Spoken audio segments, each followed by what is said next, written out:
How goes? We got a Cav maxing day today. 5-faction tournament. Same as usual. Hope you guys are having a wonderful time. Tournament starts in 1 minute. If you want to sign up, the link is in the description. It's not only vampire accounts. Nah, I got a few factions. I got vampire accounts, Tomb Kings, Kislev, Wood Elves, and Slaanesh. Some pretty try-hard factions in there. I'm mostly gonna try playing vampire accounts though. I want to try a sick build. Cav in my main died. Yo, take a look at this. You can go ham, alright.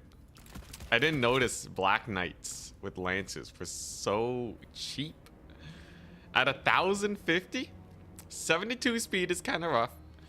But you're looking at 75 charge bonus. You most certainly can, but you will not win. I think it's gonna be sick.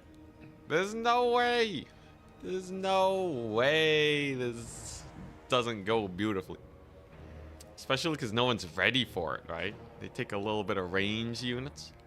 They always have 110 armor. They were always pretty armored. I forget if it was 110 though. Yeah, it's the Black Knights that have less. Because it's lances and barding. So normal Black Knights are only 80. That's the secret sauce. Alright, here we go. Generating the bracket. It begins.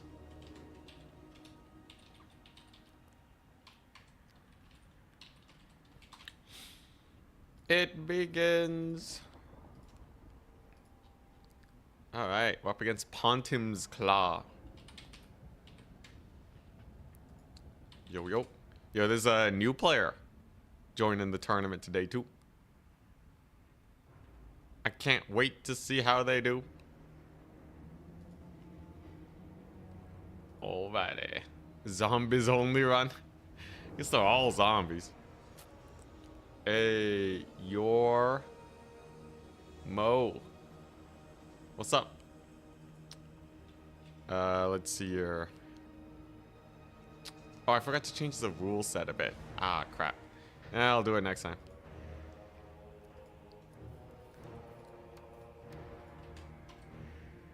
Let's see here.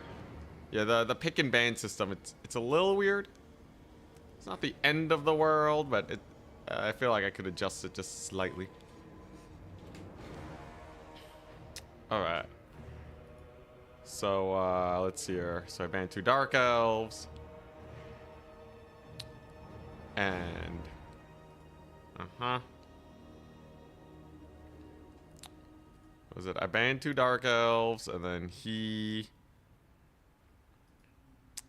picks Dark Elves, and then I give him 3 factions. Okay. Vampire counts. Tomb Kings. Okay, actually, Vampire counts Slaanesh and Wood Elves. He has to pick Vampire counts now, right? This is perfect. He has to. Oh, yeah. He would be insane not to. Another day, another Cav max. He picks Slaanesh? What a mad lad.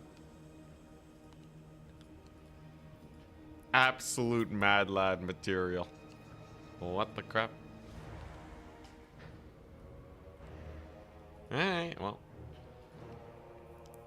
Looks like he wants to test his mettle. Yo, leaving Slaanesh in your pick 5 is like asking for people to test their builds against you.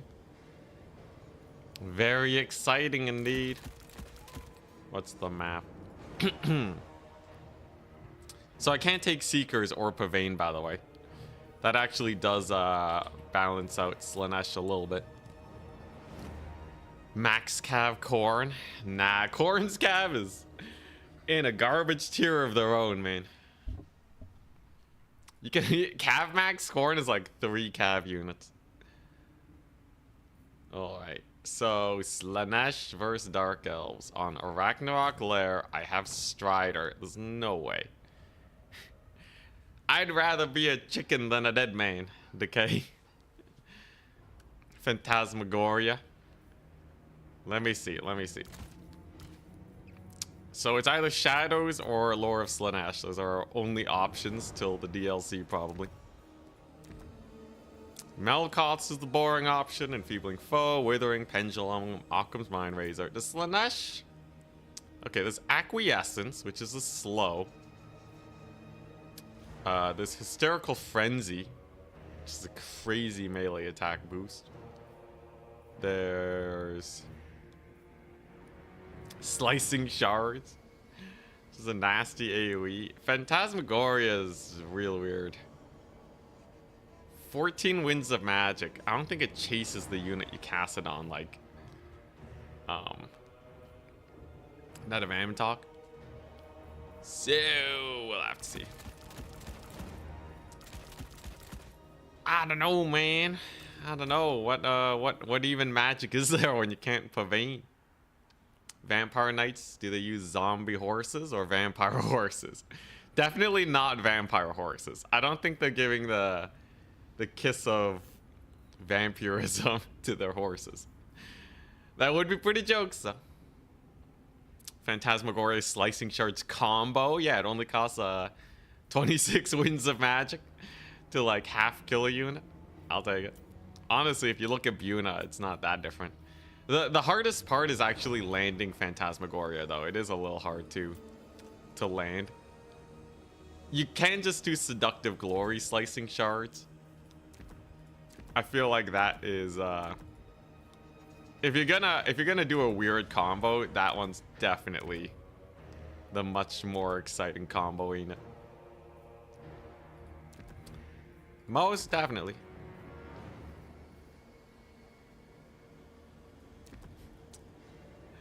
Pick a Zazel to be fast and then land a Zazel. Mega combo. Insane. Gideon, what's up? Okay, so Dark Elves have their chariots. Their Scourge Runner chariots. That's basically the only thing I have to worry about. Right? I'm pretty sure that's it. Just don't die to Scourge Runners, and then the rest is history. Unfortunately, my cav options are kind of limited. Thankfully for me, I can take 8 Hellstriders. So who cares? Do I need more out of Horsemen?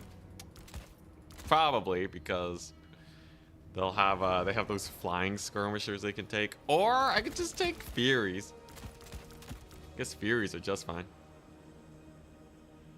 So I can't take Pavane. In my tournaments, Slaanesh has Pavane banned, because otherwise they would be way too strong. Saw Bolt Throwers annihilate single entity monsters. Didn't Bolt Throwers wreck me that one time when I was trying to kite? Okay, other than that though, Pontim's Claw does like to take Bolt Throwers. He's definitely a Bolt Thrower enjoyer. So we'll have to be wary. We must be wary around that. It's a nice purple color. I like that. Let's see. Are Fiends of Slaanesh any good? Every time I take Fiends, I feel like they kind of suck. But against his armored cavalry, perhaps. Slaanesh Furies, though, are definitely in a class of their own. With their whole armor-piercing business. So, they're probably quite good against his cavalry. Do they win versus Harpies, though? It would be crazy if Harpies beat Furies. That would be very bad for me. But it would also be crazy for him to run Harpies into Slaanesh. Unless they're that good into Furies. But color me skeptical. Anyways, I got a nice fun build over here. Nothing too crazy, really. It's a limited roster. It's a very limited roster this year's Slaanesh.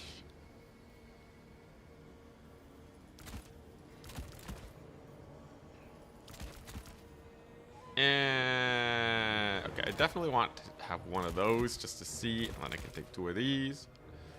We cut one of those, take one of these. This is good enough.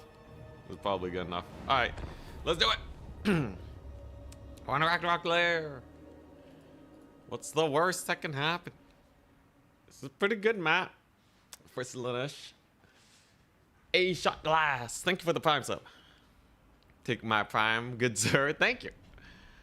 What's your favorite chaos theme? Mine is Undivided. I quite like Slaanesh. I love speed demons. Famous last words as always. If it's always what I'm talking about, you know, every loss means that it will become my last words. Although I guess for the grand finals of Total Tavern, I was not as confident up until the end. All right, he has 9 units. Not a lot of units. Plan is simple. Ready, good luck, have fun. March forwards. Kill his face. Because we're Slaanesh. I brought some fun tools, slicing shards, acquiescence, and a rampage. What I really want to try is to rampage all of his expensive cavalry around my lord and then hit him with the slicing shards. If you overcast it, it's increased armor piercing damage. It does a little bit more damage. Increased armor piercing damage. It's 100% armor piercing. So it's just increased damage. Here we go. He has a Black Ark Corsair. He has a card. What a mad lad. Whip of Agony. Removes fear and terror. Interesting. Spirit Leecher. Buna Caster. Straight up Buna Caster with Purple Sun. Okay. Alright, dude. Alright, that's kind of crazy. Keep it from the He's not even trying to Spirit Leech my lord. I thought he'd like try a Lord Snipe or something. Hargoneth Executioners? Yo, alright. Alright, so he whipped out the Executioners. Hargoneth Executioners. What a mad lad. Okay, so his army's obviously very strong. I'm gonna do the logical thing and not fight it, man. Not fight it unless I absolutely have to. All these guys are great versus my forces here. They're all very strong. So if I take one bad fight, we're a dead man. Buna means no elite cavalry. Fiends, though, Fiends are low entity count, so I will take Fiends. Seems like a good start to this madness. He's very slow on the uptake for the point capture because he doesn't want to get surrounded and murdered, right? His executioners are kind of chilling. We're gonna play this one smart. He summons a Charybdis. What is this man cooking? Straight Charybdis action. Okay. There you go. He gets the capture point. You're gonna have to play for 2 points up. I'm not so foolish to walk into a box of executioner hand bows, okay? I'm gonna turn this one into a victory ticket win. Whether you like it or not, son. This is the power of Slaanesh. You don't have to fight like ever. You can just choose not to fight. It's great. He's gonna slowly make his way here. Executioners are 31 speed, might as well be plague bearers, am I right? Yeah, that's all right. Come on, come at me. Get over here. Come on, do it. I dare you. I dare you. Come on. Oh, Slaanesh is so crazy, man. Slaanesh is bonkers strong. What is that? Cold One Knights? Yo, can I catch the Cold One Knights? Probably not, but the threat of me going there is probably enough to make a little bit more wary. Because he's going to pull these handbows back, right? If he's worried about them getting caught. Unless he's a mad lad and he stands his ground. Oh my god, he's a mad lad. He's a mad lad. Okay, so he goes a little bit more wide. Interesting. Ah, gets one shot off. Let's see. He only has the 2 executioners, though. It's not too bad. He's got to not get Buna'd, right? Okay, so he's slowly getting this point. I should be able to steal this middle point fairly quickly, though. I have a lot of cavalry, so I'm not too worried. My Forsaken should be able to get there before he captures that point, too. And then if we just stall forever, he's screwed, right? Yeah, let's get more cavalry in here. Huzzah! The cav is in. What are you gonna do now, son? You're never capturing this point. Not on my not over my dead body. Okay, he's got this one on lock though. Unless I get my Forsaken there. Yeah, let's go. All right, and we back it up. We back it up. This is how you play Slaanesh as the most annoying player known to man. Holy moly, this must be pain. Yeah, what are you gonna do about it, huh? What are you gonna do? You're never taking this point alive. Not over a dead body. Oh yeah, so few tickets. All right, executioners I'm just gonna ignore, and then we're gonna go around here. We're gonna flank these guys. We're gonna capture this point, and then we're gonna ignore this executioner unit. There you go. Big old charge over there. Get us around on that Charybdis. Don't want to charge into that. Then we just go like so. Charge in there. My lord can take care of him. Nice. Oh, actually, I got a sick play. Look at this. Come on. Yeah, there we go. Slicing shards. Slice and shard him. What are you gonna do about that, son? And I'm just hard ignoring his executioners right now. We don't have to fight him in the slightest. Fairly good fight over there. We got a big ol' engage on this one. Could probably kill off his caster. Okay, we do lose a unit though. Let's see here. We're gonna have to pull back. I just want to kill all his skirmishers and then we're good. Let's see here. Acquiescence. Get her pinned down. Slicing shards did okay. And then I'm just going to try and hard capture this point from him. Because we definitely win on tickets very soon here. Very, very soon. That's definitely a big old route too. And yeah, let's just pull the Forsaken back away from the executioners, right? He has a bunch of slow units that I have no intention of ever fighting. There we go. There's the capture point. And there's all the stuff that, yeah, just ignore the Charybdis. Ignore the Charybdis and the executioners. When you're playing as the speed demons, why ever take a fight against the guys that are going to kill you, right? You might as well kill everything else. Oh, you're passive triggered? It's a good thing my entire army's faster than you. Oh, what? You have Ricard? It's a good thing he's a dead man. It's a good thing he's getting absolutely massacred. And he's triple cap. Oh, Slaanesh. This is without Pavane too. I could have done so much more with Pavane. It's devastating engagement, man. Absolutely devastation. Devastation nation. Oh, you want to run? Oh, you netted now. I forgot I also had army abilities. Wow. Holy moly. Oh, jeez Louise. He's the one. He could have banned Slaanesh, okay? Before you guys. Yeah, he thought he had the build, all right.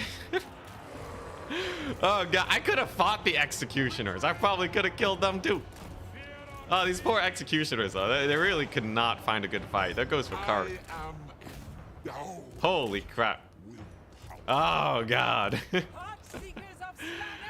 Oh, man, that was brutal. Now his Charybdis is going to rout. He's straight triple cap. Like, he's powerless. He's absolutely powerless. As long as I play it right.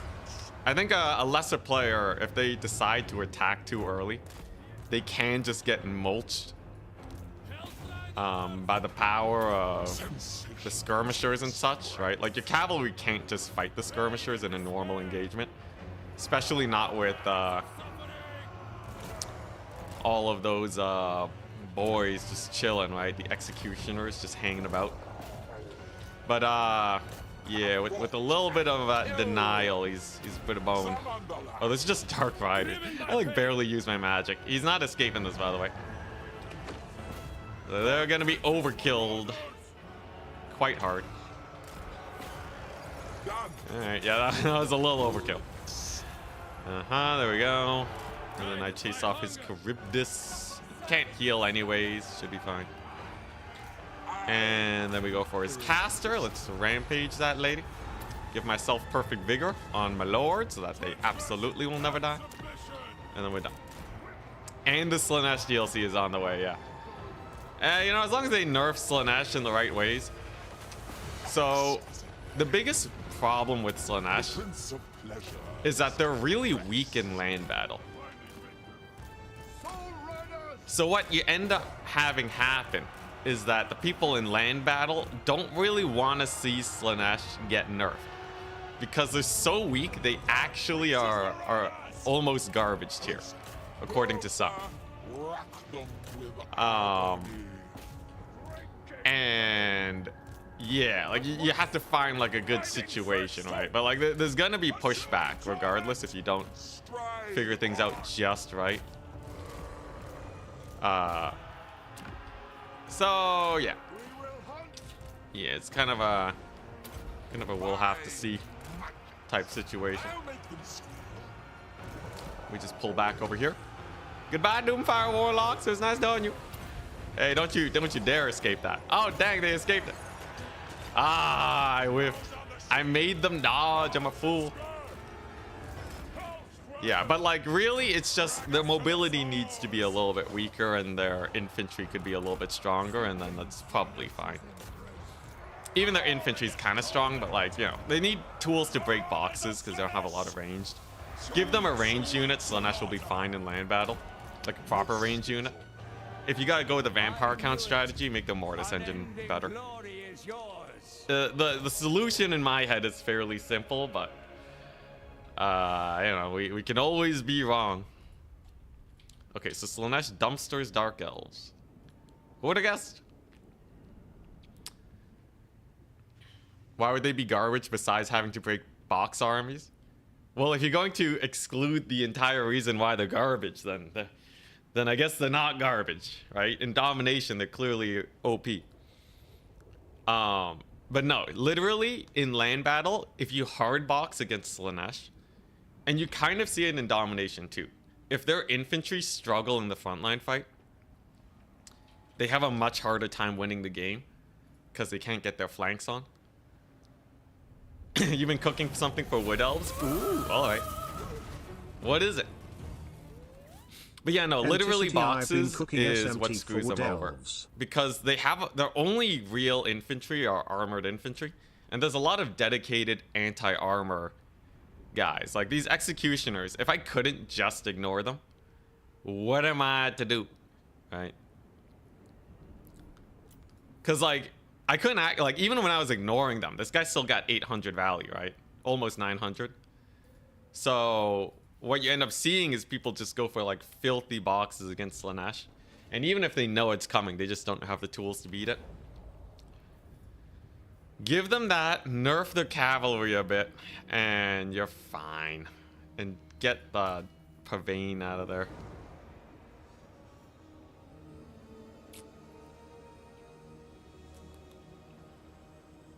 Also, yeah, you can't unsummon lords. Darstrix, you cannot. But yeah, really, the only range unit Slaanesh has is their singular Marauder Horsemen of Slaanesh. That's it. Aside from that and Pavane, they don't have a lot of tools to shoot up a box. Wood Elves, Naked Dark High Lord with Power of Darkness. You use it twice and unsummon her. Can you get a caster of dark magic normally? Can this spell singer be a dark caster? She can't. Well, it's fine. You can still take a normal. You can still take a spell weaver of dark magic, and just take you know, just take some other spells on her, right? So you take her, and then you keep her in the forest, right? It does. Unsummon won't give you that much, anyways. Which horsemen are best? Khorne? Absolutely not. Warriors of Chaos, my dude. Khorne actually has one of the worst horsemen. 70 range, man. 70 range against the Chad Horse Masters at 800. Rocking 90 range attacks. Come on, man. Come on, range is everything. I would put Norska really high up too, but their horsemen are slightly more expensive, so the price savings are much more important.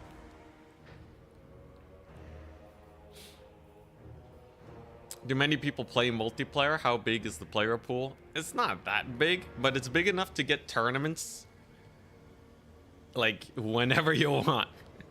So there's enough people in the tournament scene to basically have a pseudo ladder going on.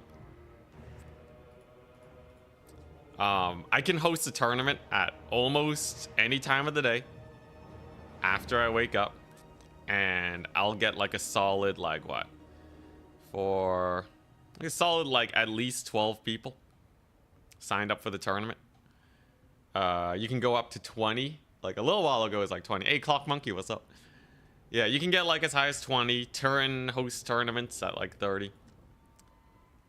Peak was like you would get like 50 people signed up for a tournament, but it actually ended up getting a little bit unwieldy with that many people.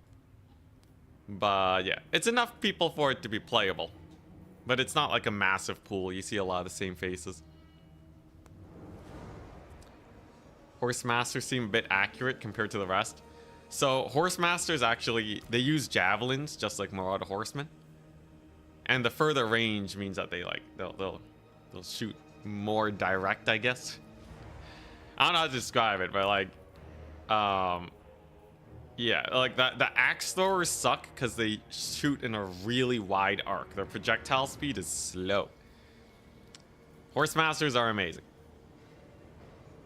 Any axe thrower unit, there's a reason why you don't see axe throwers in multiplayer. I don't think there's a single axe thrower in the meta right now. Are there any axe throwers?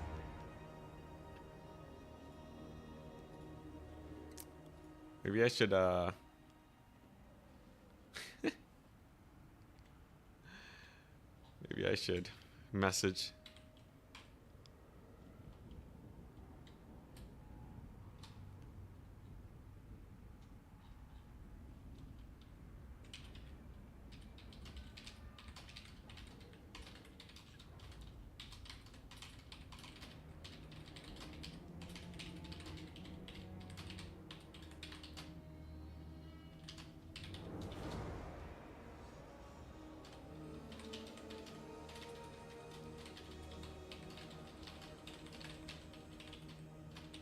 Yeah, let's see. I don't really see them used, and they underperform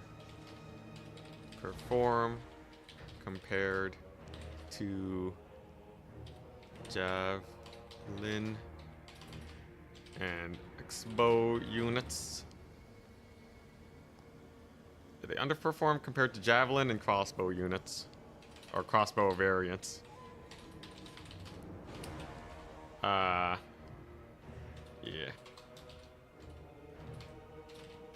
And cost more. I don't know if I would run axe throwers even if they cost the same price.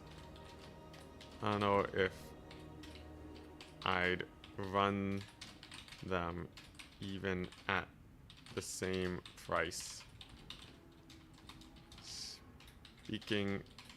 Speaking specifically for Dom, no other game mode since I specialize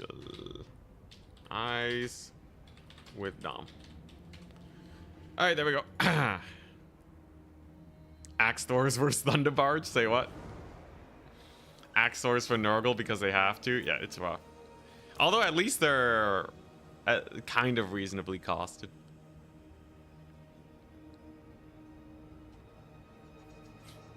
Are they good versus Dreadsorians? No. Here, let me just let me just compare real quick.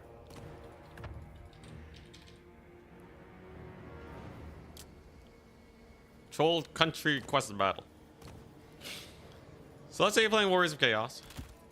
You have three skirmisher units, right? And they have a Shredder of Lustria. How will they do?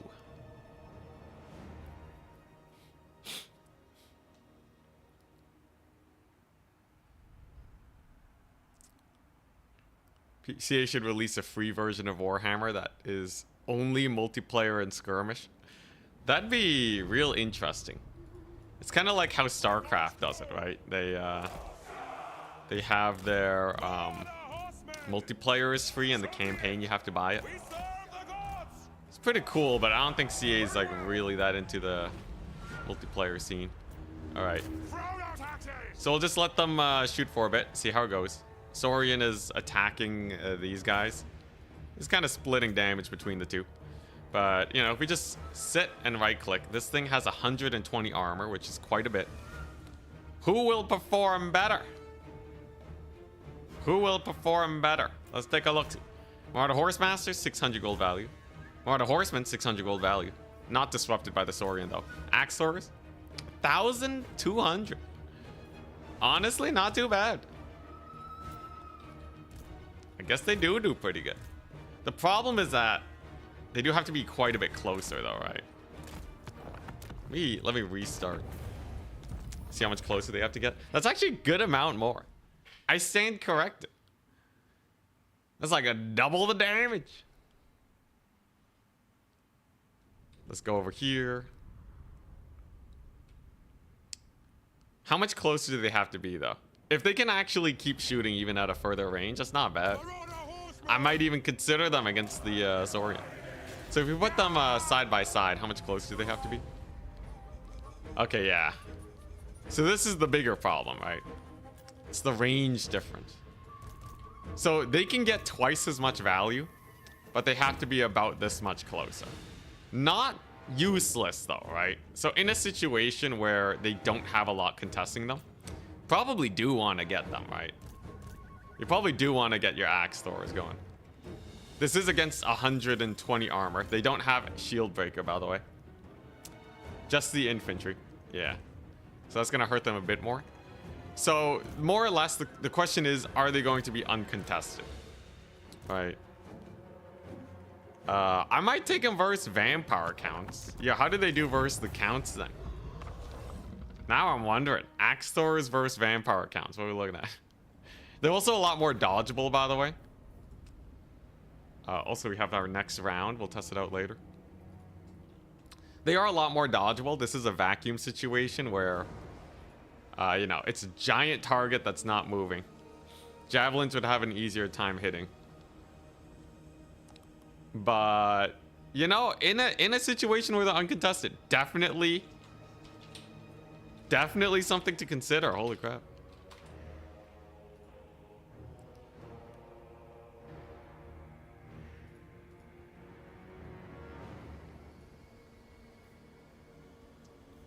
All that.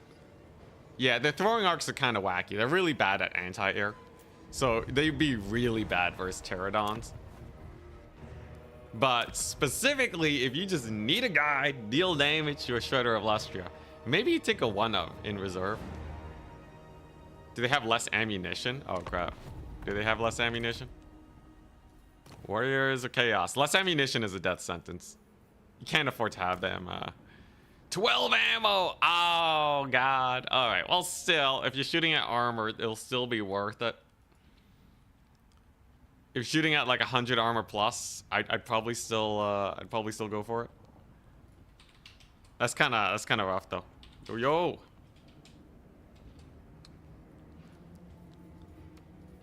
Dang. Yeah, less ammunition.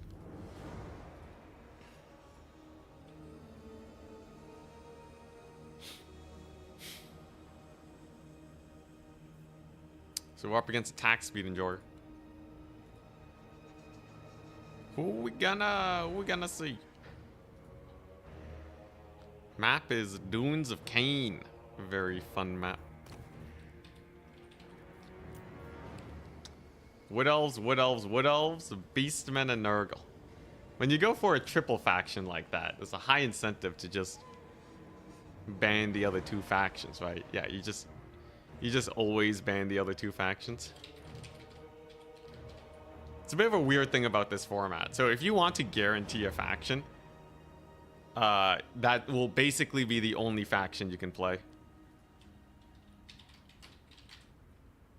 So you're either taking 5 of a faction, or you're taking 2 or less of the other ones. Going for 3 doesn't really do anything unless your opponent just feels like testing their might against the other dudes.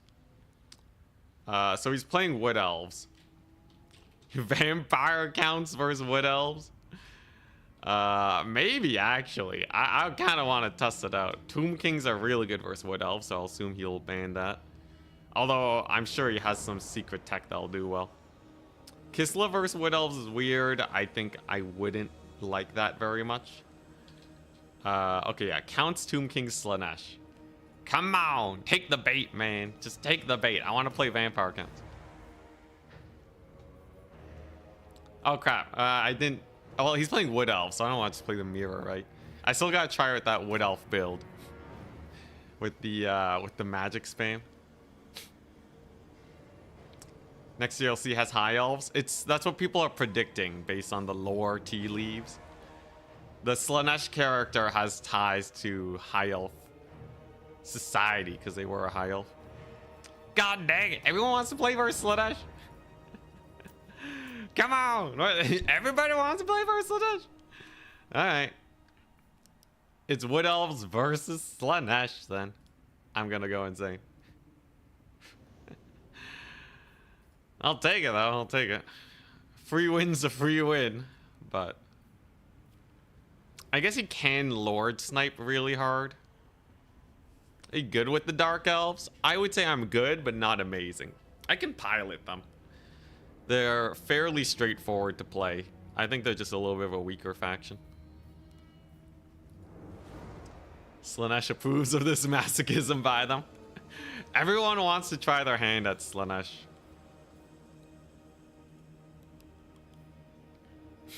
So you have chosen death. Here's the thing though, attack speed enjoyer is a really strong player. If someone's gonna take out Slaanesh, it would be him. The way he does it is he takes a bunch of ranged units and then forces you to fight in his back line, because you're never gonna actually win against his frontline infantry. They are simply too powerful. So it actually is like potentially really in the favor of the Wood Elves. Armored infantry is bait here. Wood Elves have really good armored infantry clear. So you just don't do it. You're gonna get massacred. This is where I run like Exalted Demonettes. Okay, but there's no way Exalted Demonettes actually kill them, right? All their stats are wasted on armor piercing, I think. And they get shot to death. Weird looking counts. I'm trying to get counts in. Luther below me. He's expressing my frustration and insanity. Go for the Chaos Knights. Slaanesh Chaos Knights. They only have 75 speed. I can't believe Slaanesh Chaos Knights are still slower armored cavalry than other factions. It's hilarious, but Wild Riders would shred them for a huge price saving. Okay, so there's no way we kill his infantry. On the plus side, Demonettes are about as fast as Khorne cavalry. You know, 54 speed, they're getting there. Chosen of Slaanesh. Okay, let's see. If I'm not winning the frontline fight, then what am I doing? What am I doing?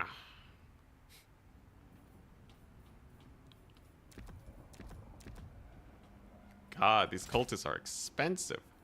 They got nerfed hard early on. Chaos Knight should be a monstrous cavalry unit. Just look at the size of them. They're the size of dragon ogres, yeah. Yo, in the past though, their knights, like their horses were actually really small. But the knights were like huge. The actual like infantry dudes. So it just looked like they were riding little ponies. It was pretty jokes. Then they got upscaled, so they look cool again, but those are definitely the golden ages. What, do I run Sigvald? Do I just run Sigvald and just like YOLO him in? Sigvald's actually hilarious. He's a hilarious old school option here. Because I think he actually just doesn't die most of the time.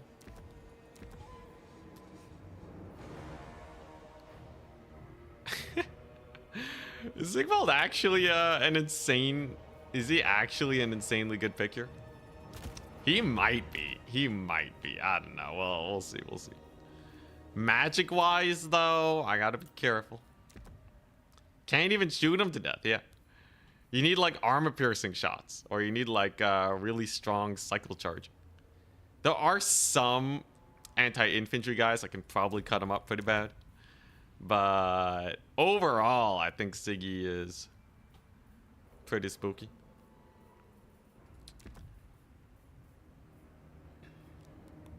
Yeah, he has a silver shield. He has regeneration. This is like land battle shenanigans, isn't it? Full-on land battle shenanigans.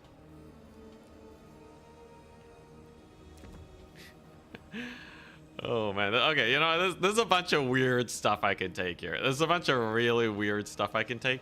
No idea if it'll actually be good here. But I'm interested to see. I'm very interested to see if this works. Yeah, a lot of guys are going to run from Sigvald, but the guy has 40 speed, man. He's fast. He's as fast as Slaanesh Marauders, which is... yeah. It's going to be hard to catch. Let's see here. If I lose against attack speed and Jory, by the way, I'm still probably making it to semis, assuming I win the other two matches. He's budget Orion, but he is missing the Unbreakable. Yeah. It's fine, though. 110 armor. What a menace. I'm a little worried about Arrows of Kurnos. I don't fancy having to deal with Arrows of Kurnos. That sounds pretty brutal. It ain't the end of the world, but yeah, just a little spooky. Overall, I'd rank my army okay out of 10. I think there's a lot of work that needs to get done with this army. But it's not the worst. Okay, actually balancing out cash, though, always a pain on these limited rosters. Could just never get the right balance. It's always way more difficult than it needs to be. Okay, this is a decent army. Yeah, all right. So I have all of that to business. I have a bunch of these. Is there anything else I really need? What if he runs Zotes? You think he can kill me with Zotes? Almost assuredly not, but you never know. Zote spam, it always has the potential. The thing is, Zotes just suck so bad, right? It's Paper Hammer. I think Zotes are almost Paper Hammer tier, but they're like just strong enough where if you completely ignore the fact that they might run Zotes, you can actually die. It's kind of a toss-up. I don't know. Here we go, though. Attack speed of Jory's Wood Elves is very strong.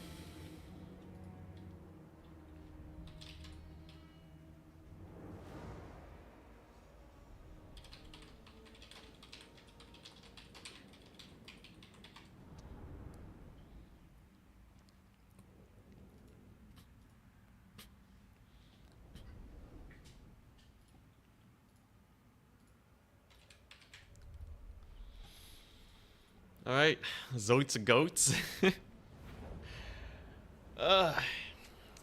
the answer to Zotes actually trolls? Trolls would be not accessible for Slaanesh. They're too ugly. It would be crazy if the Slaanesh roster ever had trolls. Yeah, I wish their spawn looked pretty, but I guess, you know, cost savings for CA, right? Is there a mod? Is there a mod that makes Slaanesh spawn look fancy?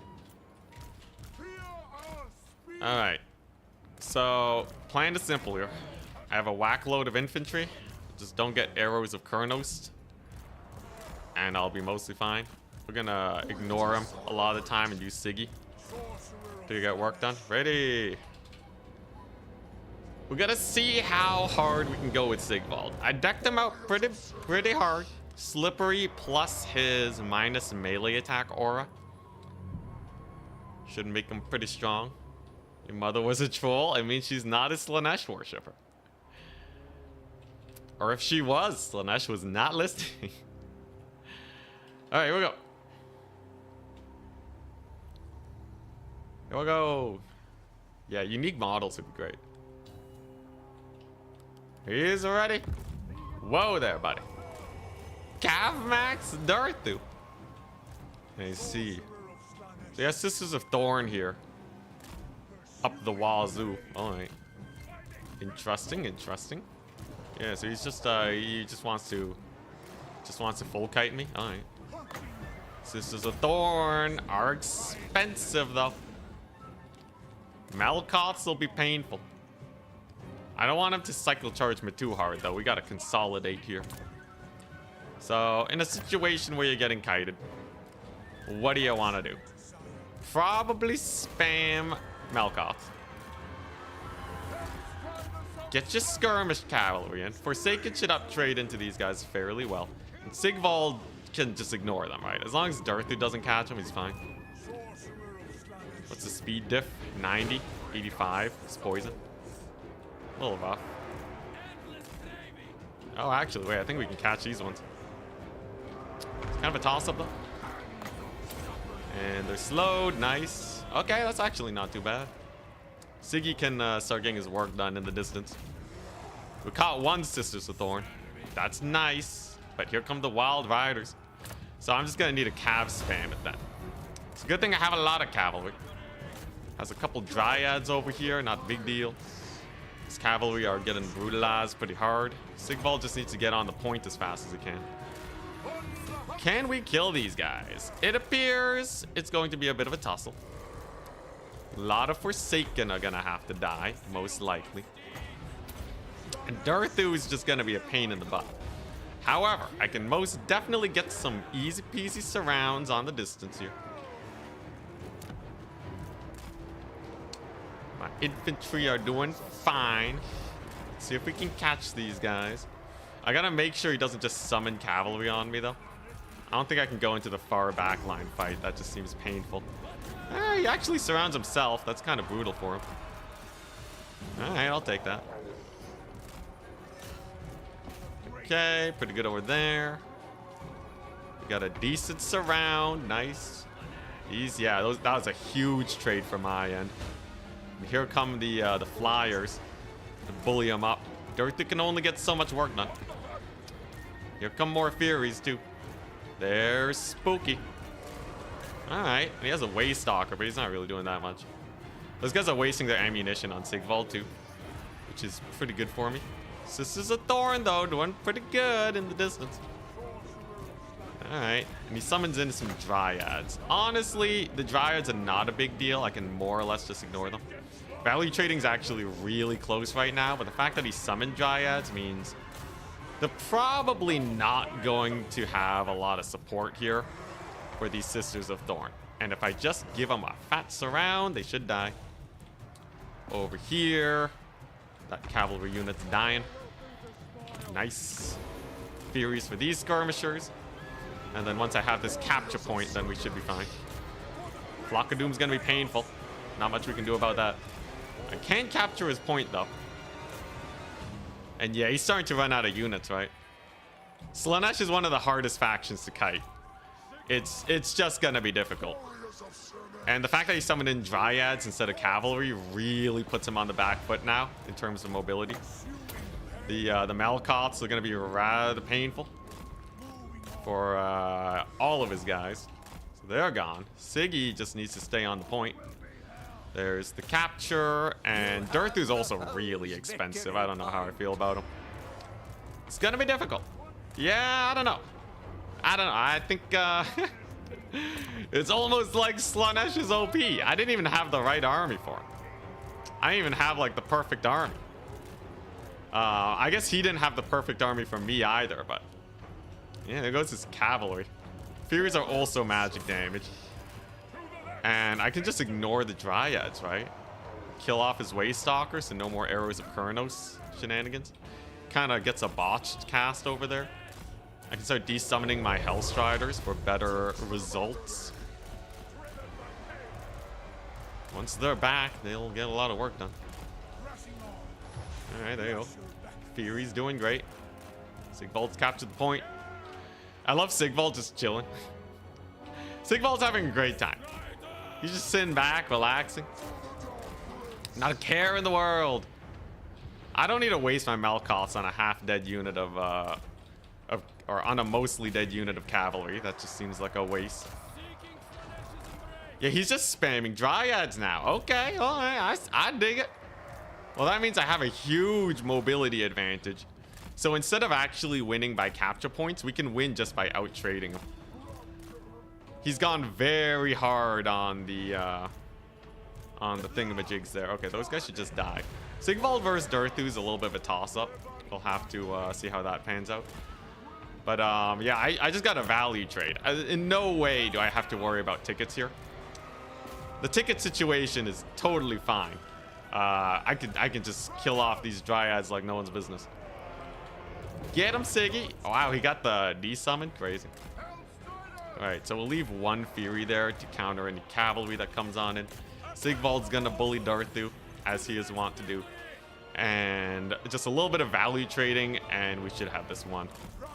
Oh, he has a Wild Rider over there. How does this do against something like a Wild Rider? We'll see. We'll see. Pretty bad. Pretty bad. That spell did nothing, man. Hey, Wild Riders are looking a little worse for wear, though. And if he keeps stalling, he's still losing on points. Sigvald's just bullying Durthu. He's just bullying Durthu. Oh my god, what a bully. Poor Durthu, man. He's running from Sigvald. Oh my god. It's like Warhammer 2 shenanigans. Oh god, Durthu, why? Yeah, if I kill Durthu, it's like a million times over for sure. For sure, for sure. And like, it's just... He's not even trying to fight. Oh god, that's brutal. That's absolute brutality. I can't believe it. Alright, well, let's get these guys in here. I should be able to get a fat surround on his cavalry. Just fat surround him. I gotta not eat his AoEs, though. He definitely has one in the bag that he's waiting to dish out. And I'm not about that life. Durthu has some real nasty AoEs. You gotta be wary of that. But yeah, there it is. He was trying to bait out the Sword of Daith. At least we killed off his Dryads extremely quickly. Sword of Daith was pretty spooky. I killed off his Glade Riders. Honestly, not the best of trades. I kind of botched that engagement. Now he has more cav over there. You know, he's actually cooking pretty hard. We should still be fine. Sigvald's a beast. He's a beast. He's a menace. He can't be stopped.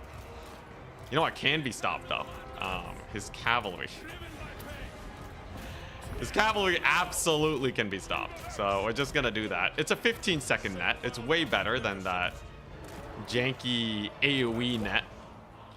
Because you just click and kill. So the Sisters of Thorn, yeah, full surrounded, very brutal. If he summons in cav to help, the cavalry will probably end up dying. Let's do some of this though. Killed my Furies in the distance. Kind of spooky. But yeah, Sisters of Thorn, just very expensive unit. Extraordinarily expensive. And remember, we're still up trading here. Summons in more Dryads, not a big deal, because that gives me maneuverability. Sigvald's being a menace. Straight up full HP against Durthu. Not a care in the world. And I've captured his far point now. Wondrous. Absolutely wondrous. Well, he can have this point. I don't really care about it. Remember, we are speed demons. When you're playing as Slaanesh, you are both strong in the fight and good at avoiding fights. And we're absolutely going to avoid this one. That's just a mistake waiting to happen. When you can take fights like this The enemy has captured Who one of their cares? victory So he's gonna try points. running with the Wild Take it back. Riders, but these guys have 140 speed. So I don't think the Wild Riders are getting out. I'm pretty sure. Yeah, I don't think they're escaping that. 140 speed, insane. That's pretty high. Dirthu's almost dead too. And honestly, I can out skirmish him now. Slaanesh, a skirmisher faction since when? Now I did have to play this well, right? Like my opponent definitely could have wrecked me pretty hard if I didn't take a good fight. But I think the combination of strong mechanics and an incredibly fast faction makes Slaanesh just so strong. Like you really benefit from making good tactical decisions when you're playing as Slaanesh. It's like holy crap, man. You like you're just bullying people, man. You're just bullying them. Look at these Hellstriders. They got soul sealers. They got +4 leadership. They're like way better. Okay, oh, what's that? Wild Riders? More like Melkoth's eaters. I don't know. I can't trash talk. All I can do is just pound the face in with the power of mobility. Yeah, Slaanesh, I don't know. We'll see what happens with the nerfs. They're gonna need some range units, right? But like vampire counts are kind of in a very similar situation right now. Vampire counts are very similar to Slaanesh in that, like, you know, you got a primarily melee faction, right? The thing is, Slaanesh's like vampire count's main strength is they can win in a fight real hard if they want to. Whereas for Slaanesh, it's more they can avoid a fight if they really want to. Technically, an enemy army going all in to win an engagement, technically, Has been destroyed. they can beat Slaanesh. At least the factions that are really good in melee. So you kind of end up with a roadblock there. I think making Slaanesh really good in melee too, like the vampire counts, you know, and they have speed, it just ends up getting real sus, right? I don't know if that's exactly what you want to do to Slaanesh either. So I don't know, man. I don't know. I think you just need to give them some really slow bunker busters and they'll be a fine faction. You know, like their War Shrine, if it... Ah, he left before Dorothy died. If you just make their War Shrine cheaper, Slaanesh is already in a much better place without being OP in domination. Mark of Slaanesh does give 5% physical resist. It's pretty minor though. Much more impactful is the Strider and ITP. Strider and ITP is such an insane combo. It's crazy, man. But yeah, 2,000 value for Melkoth's. Standard high value magic casting. Waystalker did not pay for himself. Dorothy got 3,000 value though. That blob bait into Sword of Death, he could have gotten a lot of value back. Sigvald though, 2,200. He's such a menace. He's such a menace. Forsaken did immaculately. Fury Spam was interesting, but I think with how annoying they were, it was definitely worth. Holy 2,100. God dang. Also, half the faction had a devastating flanker. Do these guys have devastating flanker? No, right? Yeah, it's just the more elite dudes. Yeah, these guys got devastating flanker. Would you swap their ITP for a bit more physical resist or something to balance them? That would be a nice start, yeah. I don't know why they have ITP. I don't know if that's a loreful thing, like if that's just like a tabletop thing where they just all have ITP. But army-wide ITP is pretty crazy. It makes them kind of like vampire counts in that you can't use terror tactics against them. And I don't think they really need it. They're fast enough to avoid engagements, so they all have ITP on tabletop. Okay. Well, you can make them a bit more expensive. Honestly, it kind of makes them unique in that they're, you know, they're a routing faction that has a lot of ITP.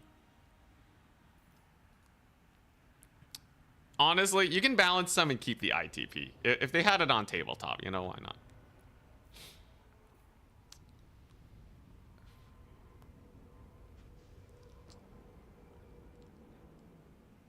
You gotta have ITP to be a Khorne follower too, but not on tabletop? Yeah, ITP is very strong in Total War because of how prominent terror routing is. Especially when you have like Frenzy and all that biz. It's lore-wise accurate. Alright, keep the ITP. Just, look. Slaanesh becomes a way more balanced faction if you made the War Shrine not suck.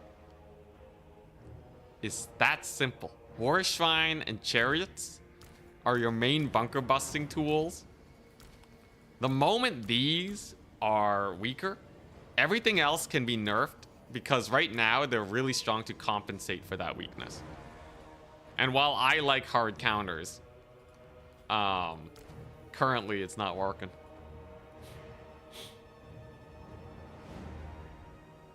Devastating flanker and ITP. Did they also have a speed bonus? I assume they did.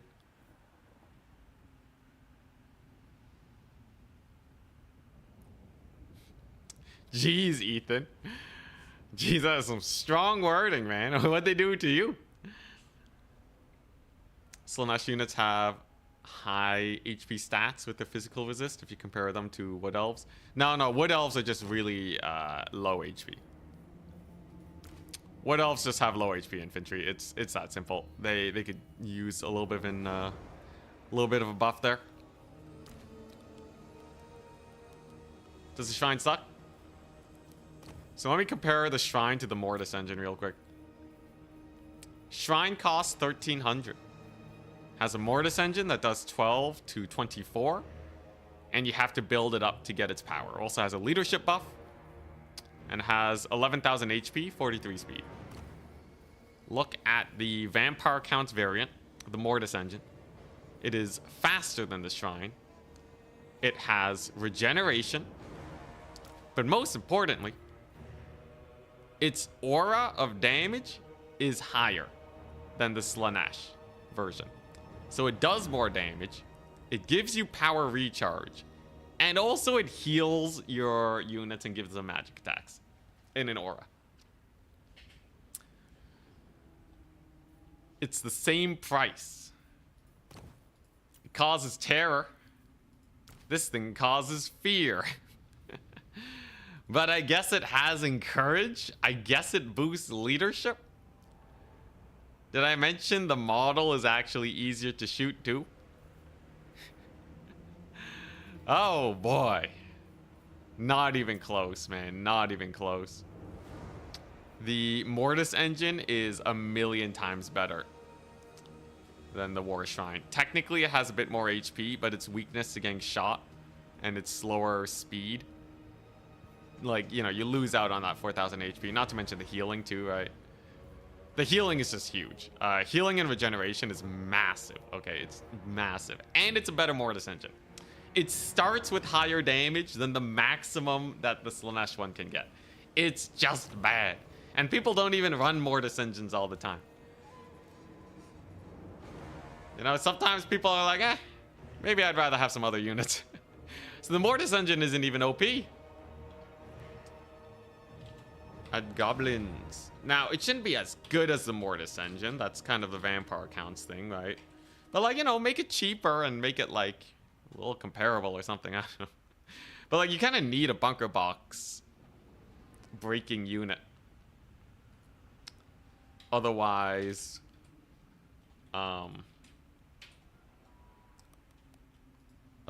like, you have a faction that's just melee that gets abused by boxes. The Mortis engine is the only reason Vampire Counts don't get annihilated in land battle.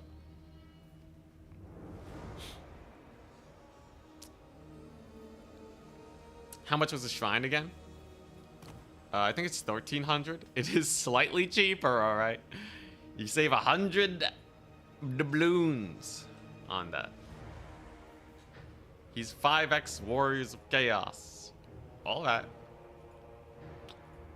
So, I'm going to go Vampire Counts. Again. Slaanesh and Wood Elves. So he just has to pick not Slaanesh. Alright. Pick anyone but Slaanesh. Oh, man. If he picks Slaanesh again. Although Chaos does have Hellstriders. But it's the army abilities that win it for you here.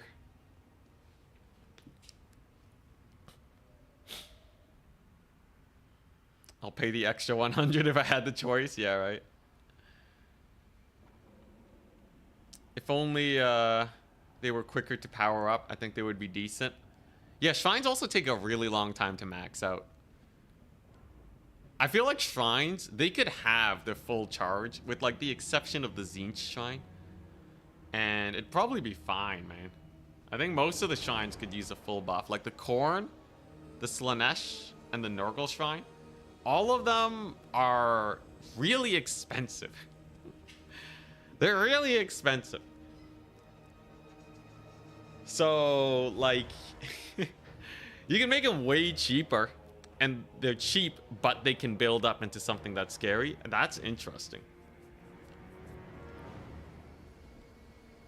But yeah, like, I don't know. It's really weird. These, like, building up abilities. You know, it's interesting on, like, the Hellstriders, maybe, right? And the Soul Hunters and all that. God dang it, Pixel Nash. Soul Hunters is cool and all that. But, you know, the unit is fine without Soul Hunters, right? Because you're paying the cost of the unit. The Chaos War Shrine is literally, it's nothing without these guys. Anyways. He picks Slaanesh. God dang it. Alright.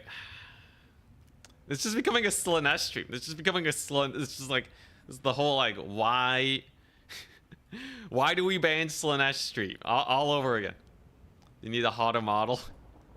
I like to think that the cameraman is a god, right? The player is a stand-in god. And that's why they see Slaanesh for their true form. Alright, so he's probably gonna have Archie, right? At least you're true about the cavalry part, I guess. I guess so. Alright. Alrighty.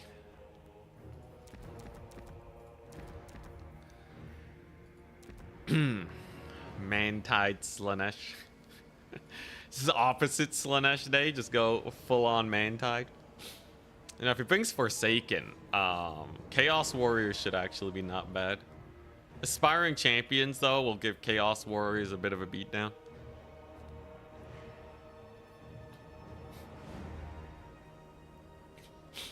The Black Coach with its build-up doesn't work well for you either. Other units feel way more effective at that cost. Yeah, Black Coach is a little janky. Some people have used it effectively, though. So I wouldn't say the Black Coach is super useless. I think it does cook. So I assume he's going to have Marauder Horsemen. The big question is, can I catch the Marauder Horsemen? Can we actually catch him? After all this shade, Ent had better cook with the shrine. What? Why would I take a unit I don't like? Okay, so we know Furies are really good versus skirmishers. You can't run Purveyne in mad tournaments as Slaanesh. You can run it as anyone else, which means technically he can run Purveyne of Slaanesh, which would be interesting. Slaanesh getting Purveyned. He's probably gonna have like Aspiring Champions and Forsaken. Yeah, alright, that's fine. We'll be... Look, it's impossible to lose this. So dang, it's really cold. Let's see here. He's probably gonna have some Forsaken. Do I run Chosen of Slaanesh? Is there anything that can kill Chosen of Slaanesh on the Warriors of Chaos roster? As far as I'm concerned, they only have a handful of units that can do anything. Chosen of Slaanesh have 33 speed too. Kinda hype. Marauder spam ain't gonna work out too well. Chosen of Nurgle. They'll never catch him, man. Never catch him. Alright, so I want at least a handful of skirmishers. Like I said, Slaanesh roster kind of builds itself. Nothing too crazy about that. He can get the Rot Knights. The Rotting Riders are pretty spooky. So we have to be wary around them. Doesn't mean we can't win it though. All that. I'm goodies. What's the worst you can do? We're playing as Slaanesh. Chaos Trolls. Dude, they're gonna route so fast. Taking Trolls against Slaanesh. Oh god, they route insta-die to the cav. Trolls are really good against non-cavalry factions. Which is not many. The Slaanesh War Shrine does have soporific musk. Ah, hell yeah. -5, -5. That makes up for the regen and the healing, I think. Okay, well, let's say the HP difference makes up for the regen. I don't think anything makes up for the healing, though. The AoE healing aura is insane. And also the lack of its Mortis Engine damage. The lack of it being able to do literally what its purpose is supposed to be. That part's pretty rough. I think that's probably the worst part, if I had to hazard a guess. Hell Cannon. If he has a Hell Cannon, I'm rushing it down. We're Slaanesh. We're almost guaranteed to take a full rush army every time. -5 melee attack, -5 melee defense is basically Vigor Mortis from the vampire counts. Just missing perfect vigor. Oh god, yeah, that's true. I forgot, vampire counts have that on a unit that costs like nothing. Like that costs 300 gold. Oh, humanity. Alright. Ready, good luck, have fun. I love how everyone just wants to test their... They want to test their mettle against Slaanesh. It's pretty interesting because this format gives you the opportunity to not play against Slaanesh. But people are using these tournaments as training. So far, though, it seems like I'm the only one that really has a good win rate against them. But, like, you kind of have to play a Mantide faction.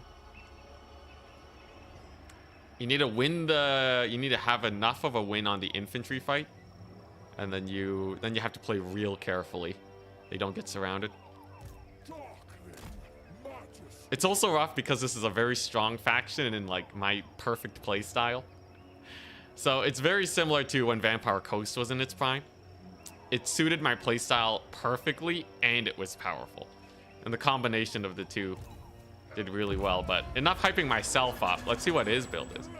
Who would have guessed? It's Skirmisher spam again. Horse Masters. Throwing Axes. Guy took throwing axes into Slaanesh. What the crap?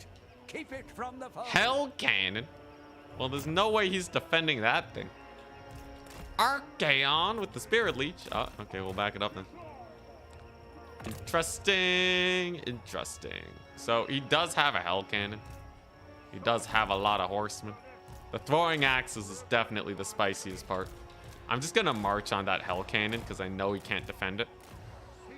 At least I'm pretty sure he can't defend it. Who knows? Maybe he has the secret tech. Watch me just like kill all his mobility right now. Okay, yeah, so I'm getting them to retreat so they're not actually shooting too hard.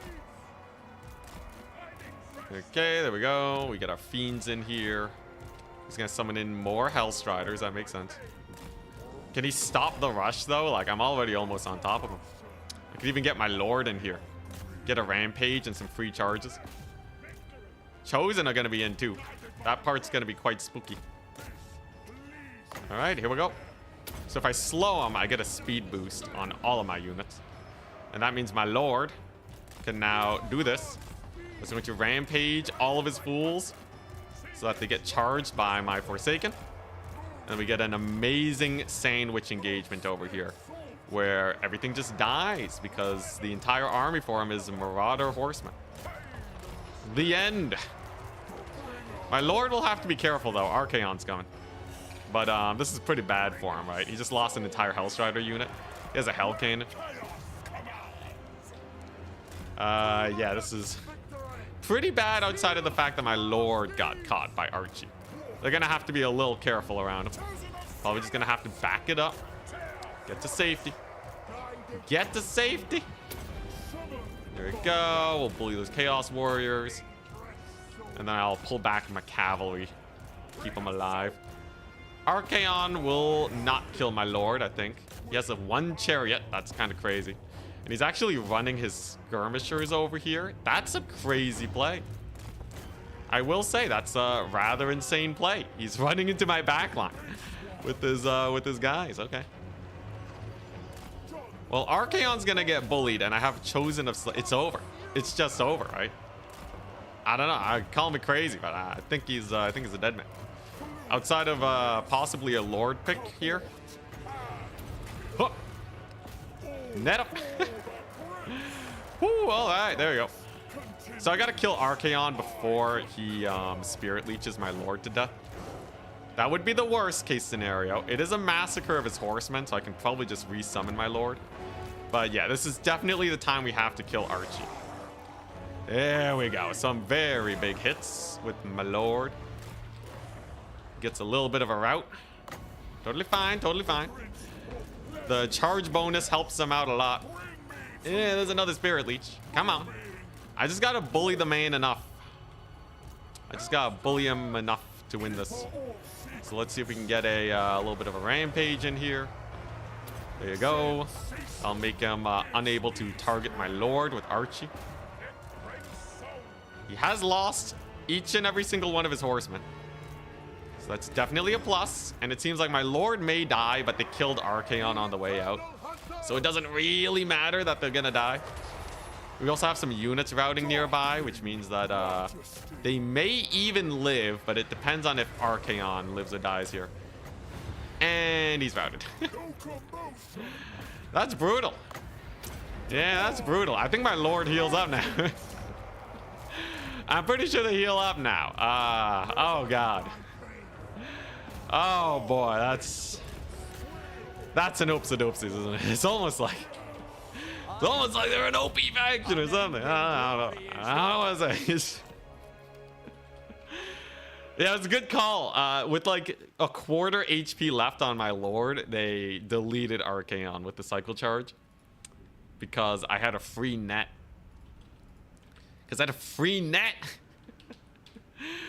Oh god. Yeah, I should play a best of 100 with someone and see if they can ever beat my Slaanesh. Probably, right? I'm sure there's some hard counters. If they play Empire Mantide, I think that's the scariest play. Why play an OP faction? They are picking it.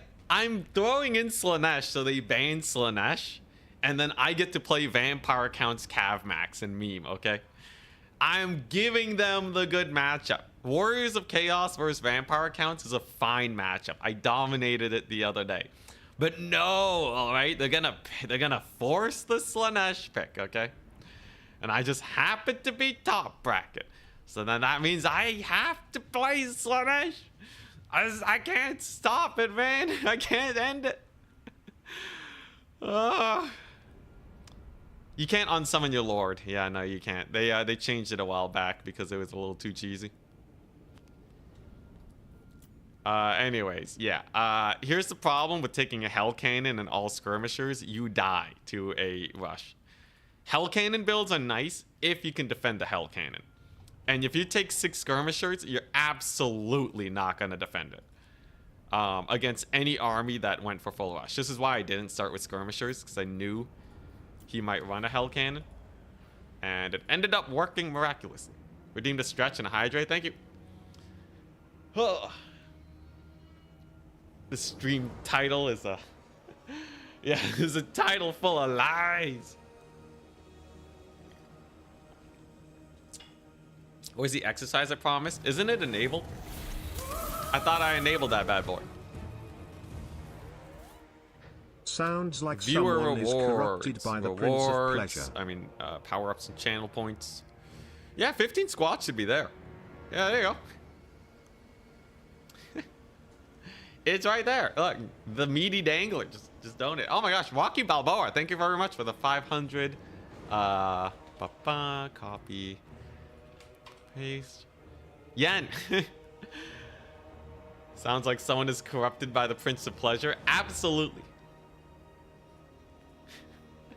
All right, here we go. Do I still got the squats? Yo, I've been noticing. I've been getting some muscle growth, man.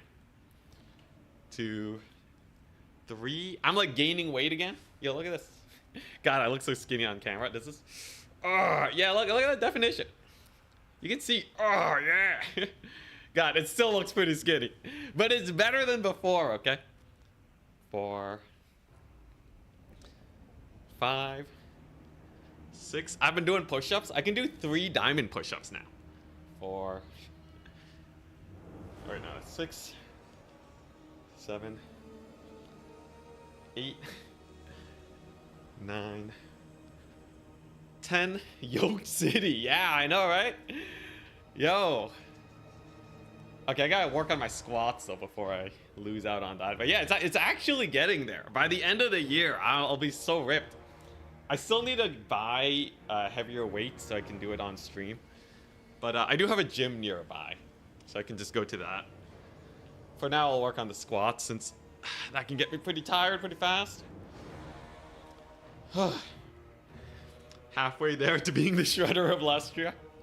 Oh, my bad. Shredded of Lustria. Oh. Take off the shirt and show us? Dude, I'm way too cold. I'm freezing, man. But yeah, honestly, even a little bit of exercise goes a long way. Wait, am I still gaining weight? Let me check.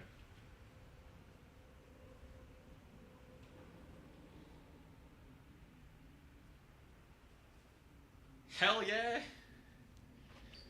Plus 2 pounds from like a month ago. It's all those eggs I'm eating. All right.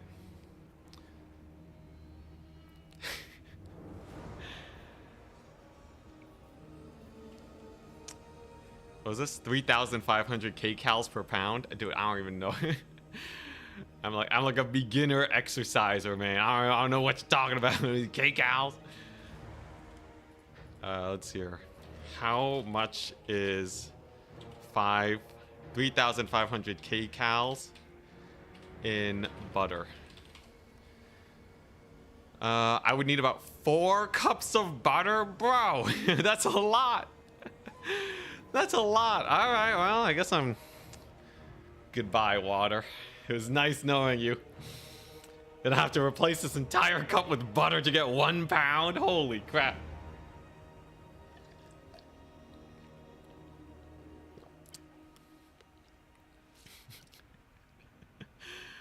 Oh, God. 30 minutes used to be 20. Now it was always 30. I didn't change it, Noble Naldor. What are your graphic settings? I have it on my Discord, but since we're not doing anything, here you go. Enjoy. I did not buy this, by the way. I'm not that rich. I won it. Played a Warhammer tournament. And I won it. Won the whole PC. Peanut butter for bulking. Yo, this sounds delicious. I love bulking. Can I have more peanut butter, please?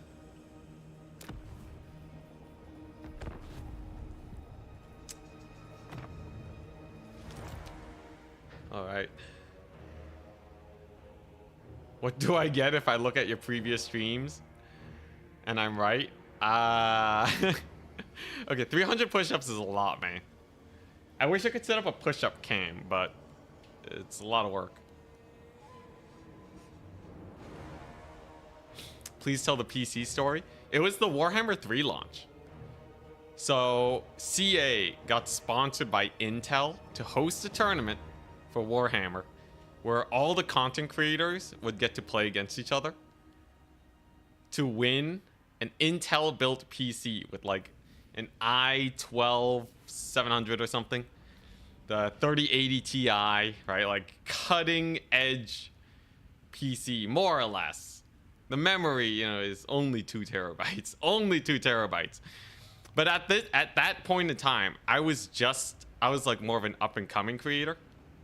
You know, like I made it pretty big off of Warhammer 2, right? But I was still a pretty heavy multiplayer guy. Whereas everyone else, right, they're content creators. They're there to make content. So I ended up being way more qualified than anyone else for the tournament.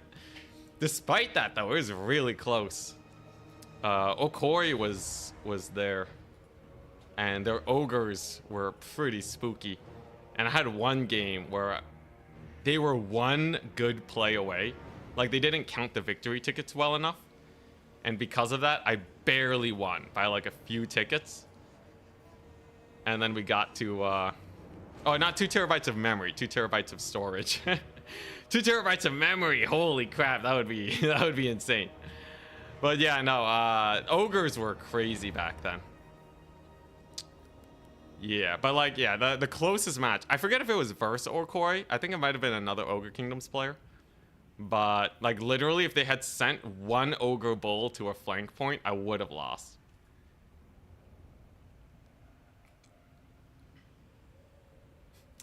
No, Noble Naldor, I'm not comfortable with the truth.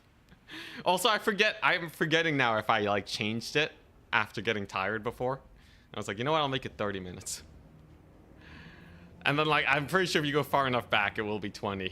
And that kind of freaks me out. No more ogres, my lord. Yeah, people aren't really running ogres that much, despite them feeling pretty strong. I assume if there was another grand final soon, though, people would run them. Also, God, those squats. Who needs heating when you have squats, man? Holy crap. Way too warm now. Ugh. Alright. We're good.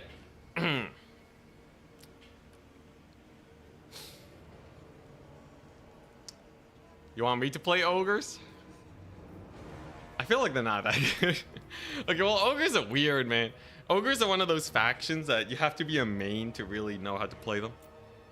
And not enough people are playing ogres for me to really get it. But as far as I understand, it revolves around lead belchers. You're either going for a lead belcher build, or you're going for like a stonehorn build. Between those two, you're probably gonna win it. Score update, did you win? Oh yeah. Oh yeah. Very quickly. But yeah, it's that. And then you could take Golg's Man Eaters to clear elite infantry. That's basically it. Yeti build. Oh, the poor Yetis. Ogres don't have skirmish. Hey, lead belchers are pretty good, okay? Iron blasters also pretty good. I've successfully kited corn with ogres. Quite decisively, too.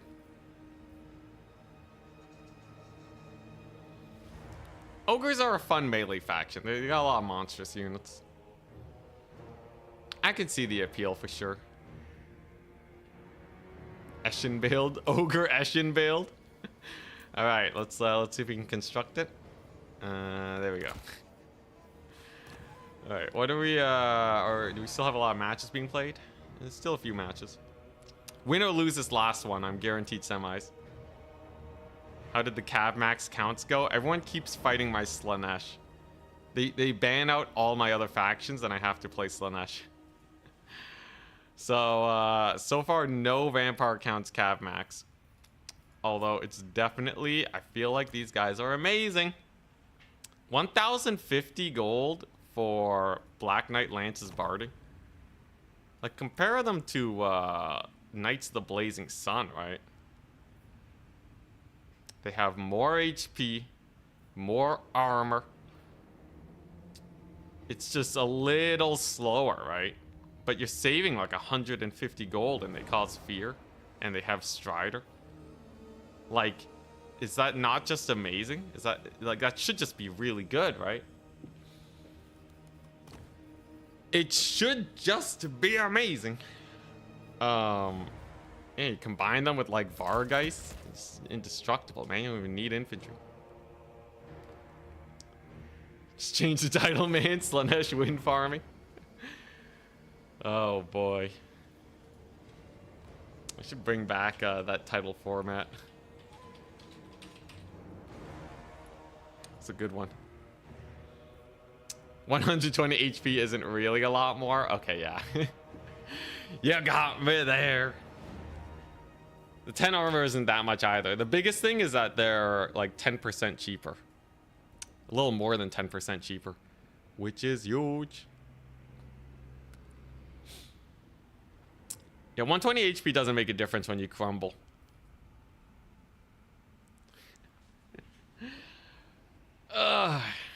Alright.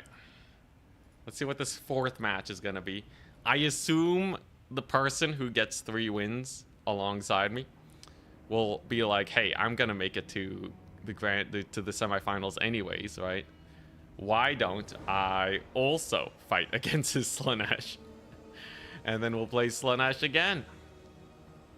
They can take 1 more AP shot from a Goblin Archer. Hell yeah.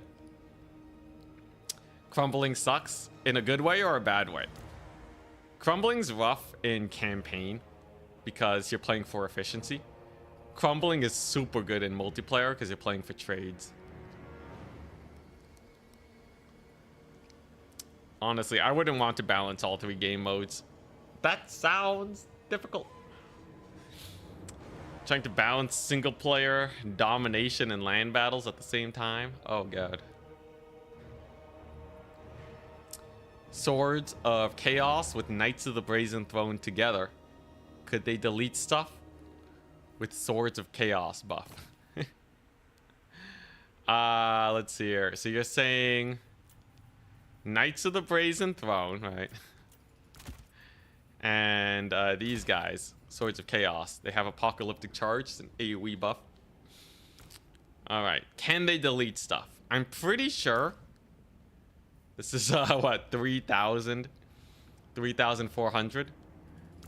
How many Marauders can we take? Okay, so...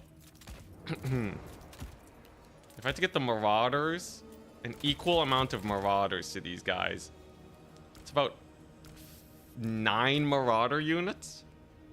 It's not an infinite number of Marauders. It is still 9 Marauders. You'd rather have 56 entities or 1,000 entities? I think, you know, I'm sure they can do well, though. I'm sure they can. The upper limit is definitely higher. So you use these guys to, like, just rear charge things. You know, fun fact, charge bonus is actually a lot less important than you might expect when you're charging smaller units. A lot of it actually just depends on mass and impact damage. Charge bonus doesn't really matter that much. I bet they would delete those Marauders on the charge. No, this is the 100 men against 1 gorilla problem, okay? You guys are way overvaluing the gorilla. The gorilla will delete the first few Marauder units, right? Okay, think about it this way, okay? Think about it this way. This is 56 units, right? How many Marauders there are? So 9 times 120, right? There's 1,080 Marauders divided by 56. There's 19 Marauders. There's 19 Marauders to kill 1 Sword of Chaos. I think they can do it, okay? 100%. 19 Marauders against 1 Sword of Chaos is not going to go well for the Sword of Chaos. Maybe it's a bit close. The armor definitely helps, but like... maybe 19 Marauders against 1 Knight of the Brazen Throne, maybe? Maybe? I don't know, man. It's actually a bit of a toss-up. But, yeah, nah. In this case, the gorilla has cycle charging. It'll get tired, man. It'll get tired. We did do this test earlier. I sent 100 Empire Spears against Scylla and Fingrim. And Scylla almost died.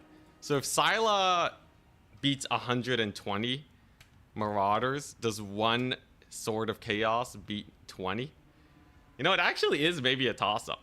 This is a really bad matchup for the Marauders, too. You know, I mean, maybe. Maybe. I still think they die, though. How much HP does this guy have per entity? So 8096 divided by 32. You're looking at 253. 253. So your 19 Marauders will have to...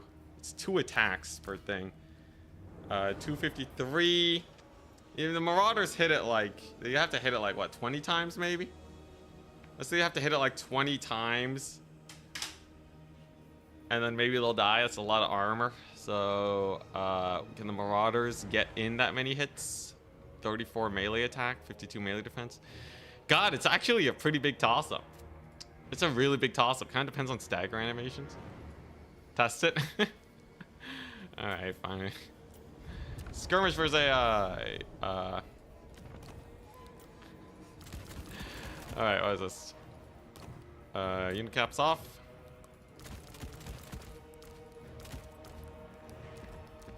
Alright. Let's see. If I have a half decent micro, what were we looking at? So it's chaos, nice poison throne. Alright. Wrathmongers would beat this many Marauders easy. Actually, probably. Wrathmongers are crazy. Although they don't have that tankiness that really makes it work. I'm gonna have to do this fast. I'm advancing the Swiss already. Goblins, round 4! Exclamation mark. Alright, so Archaon, you go back here. Alright. Oh crap, they're on AFK mode. Well. Can they do it though? There's 1 charge. It's full HP. Alright. You get another charge in. We pull back. It's when they get tired is when they start getting screwed. Because once they get tired, they lose out on their armor. Right now, they're still good though. We got 1 Marauder out. Yeah, so far pretty strong. They're losing a bit of HP. Yeah, let's assume I get to cycle charge, right? Because people are gonna ask for that anyways. There you go, and yeah, there goes their armor now. The armor is sundered. Come on.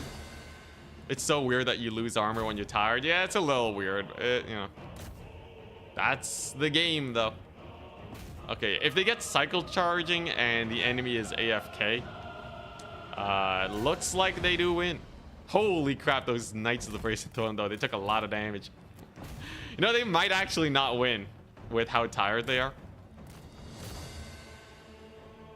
If these were spearmen, they'd be dead. Dude, the Knights take so much damage when they're tired. Holy crap. It's actually really bad, the damage that they're taking.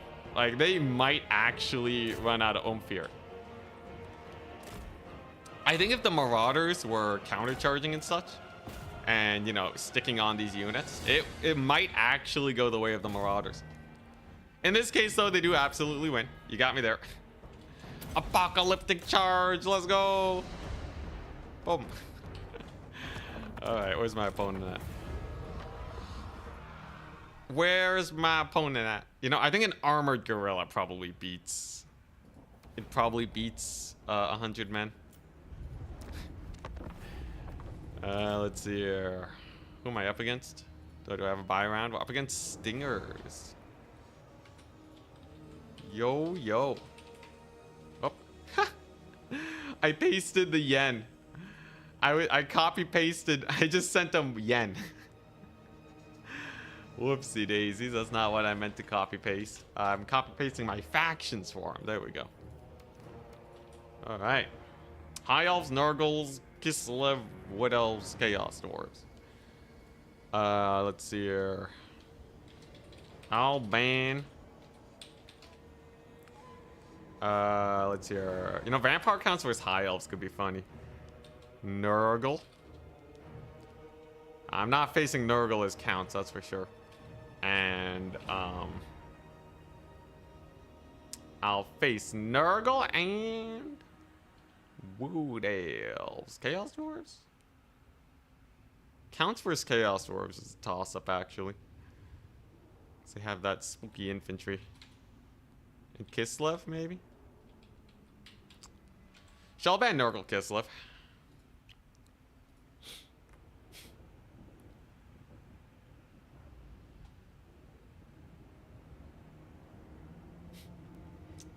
We're still talking about gorillas.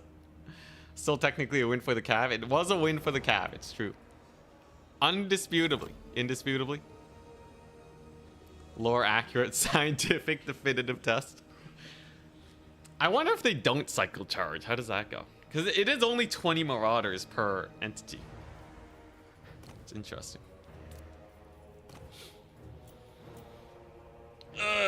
I'm pretty sure without cycle charging they lose though. Fully surrounded, low armor. It's gonna take 2-3 hits to kill each Marauder. Nurgle versus Counts is actually shorter than you'd expect. Them Mortis engines are spicy.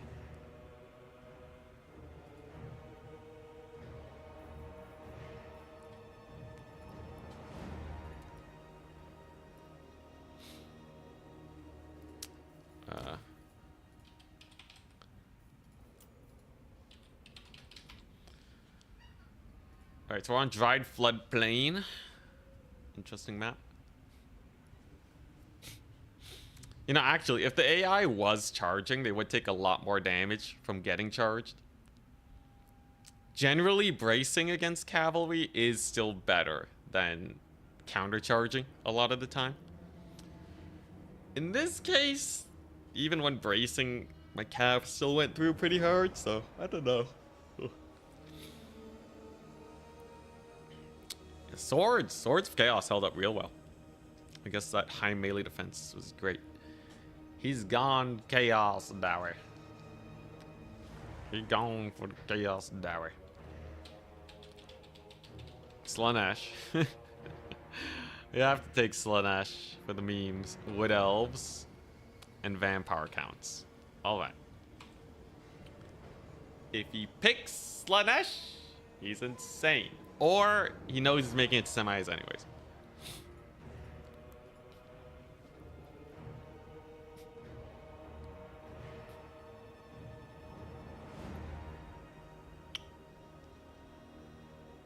It depends. If you can stop the cav in its tracks, countercharging is fine.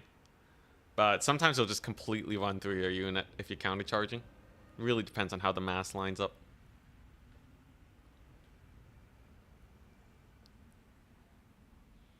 Anyone know how to disable the new button on YouTube? What's the new button? The visit channel button? I don't know. There's no X by it? God dang, he picks lunch. What are you doing? What's the mass on swords? I don't know. Yeah, I'll check. Swords of Chaos. They have 1,200 mass. Quite a bit. Alright. Slaanesh versus Chaos Dower. Slaanesh made now. Oh god. Alright. The plan is simple. Just kill him. Just kill him real good. All that. So let's get the usual suspects. We'll get the usual suspects.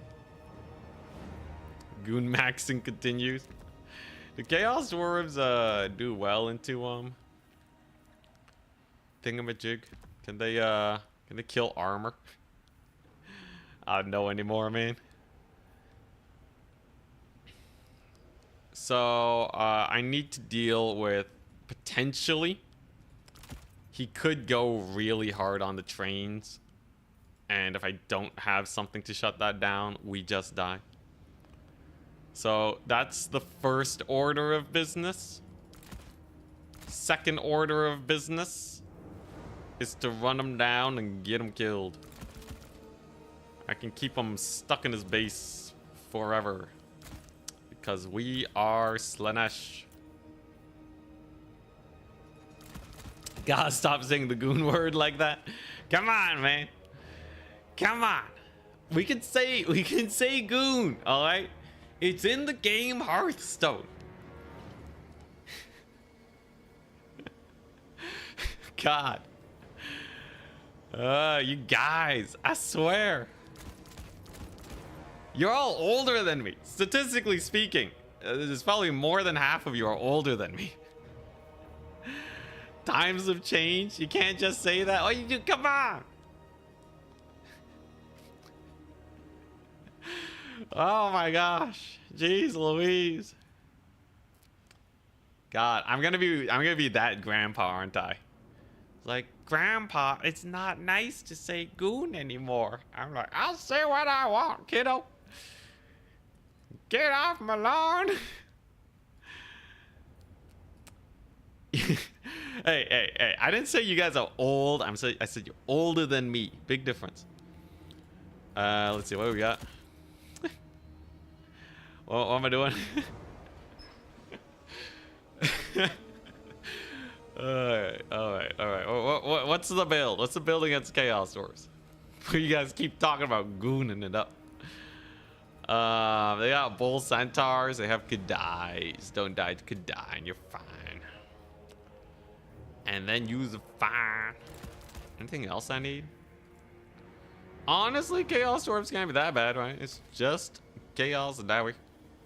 They have fairly weak sauce infantry.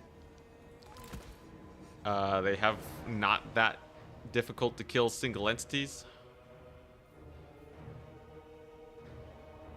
Yeah, the builds make themselves. Heart Seekers. If he goes for like the explosive Doom Train, whatever it's called, we're dead.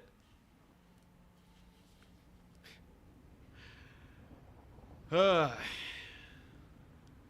2x Keeper of Secrets. That sounds pretty fun. Now I feel old. Ah, no. Uncle detected. I am a great uncle. I think once removed. I'm a great uncle once or twice removed. If you count my family in Vietnam. My mom was the youngest of the sisters. There's a pretty big age gap from my mom and her oldest sister. So like my cousins are like, they have kids that are my age, right?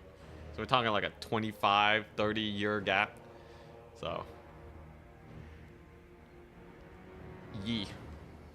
I'm an oldie just like you.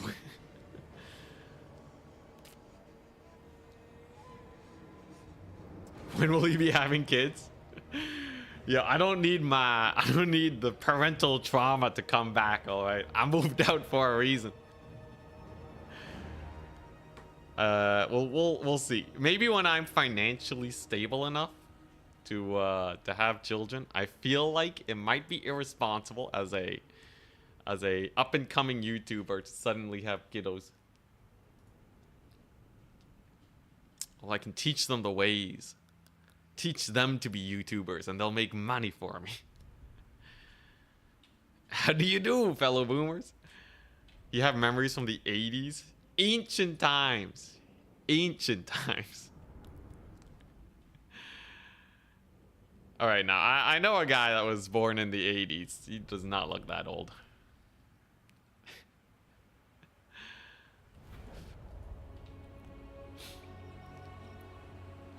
Alright, teach him to edit your videos. Put them to work, yeah. Great idea. Anyways. Double single entity.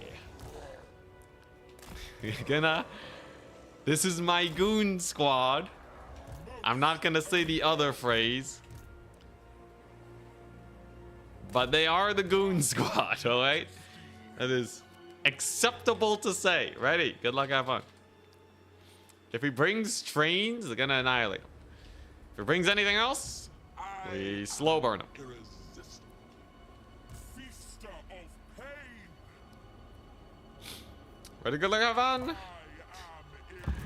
1990s closer to 1956 than today. Holy crap. It's the demon's tongue and the sorcerer prophet fire flame storm. Okay, yeah, so he wants me to surround it with cavalry and then get some AoE action on it. This is the most standard of standard you can get. All right, this is exactly what they do, which is why you gotta take a little bit more single entity action versus Lejawi. It's fine though. His skirmishers are not a big deal. And there goes, capturing my point. A dodge. Slaanesh lords are pretty good at that. Now, if I can just kill this thing, we'll be fine. He doesn't really have much. He just has he has dig in. Okay. It's fine by me. Fine by me. Skirmishers mean you probably can't take a solid fight against me. Oh, interesting. Double Infernal Castellan? Okay. So that tells me I should just kill him. You can't just run double Infernal Castellan and be able to protect a train, right? That is, it's just an impossibility.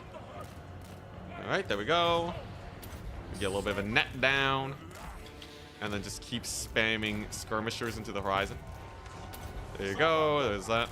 Rampage coming on in. I have Strider, that'll do. And as long as I don't lose my Lord to something dumb, I'm okay. Okay, there we go. I gotta kill his melee cavalry first. Yeah, I really just gotta kill that train, I think.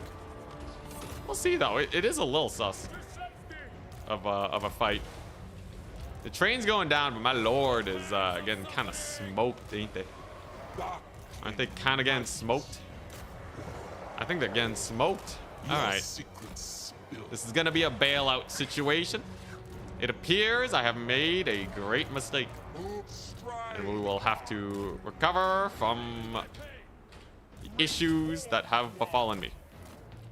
I was way too ham, and I have learned the errors of my ways. Which is gonna back it up. Just back it up. There you go. Alright. Yeah, those skirmishers are having their way with me, aren't they? Oh, Nelly, they're having their way with me. Jeez Louise, I'm getting cooked. That's what I get for being a little overconfident. Can I kill this thing at least? Maybe we can still kill it. I have Furies and such. He used his magic, kind of friendly fired himself. That's a plus. Definitely a plus. As long as his train dies, it means my infantry will have a much better time. There you go. All right. So train's getting cooked. Let's charge these Chaos Dwarf warriors and get them killed. Mm-hmm. Kill off those guys. All right, there you go. And it's dead. Wondrous. All right. Now we kill off his characters here. I do have the captures. I will have to be a little wary with my Lord. We can rampage him though, so he doesn't melee me to death. And if I can kill off the Castellans, I think we're okay. I certainly have a lot of dudes, but I can't get army wiped here. That would be bad. Okay, there we go. Alright, yeah, I just gotta slow down this whole trading business a little bit. We're trading way too aggressively right now. You gotta back it up. Alright, and then I just gotta take some smarter engagements.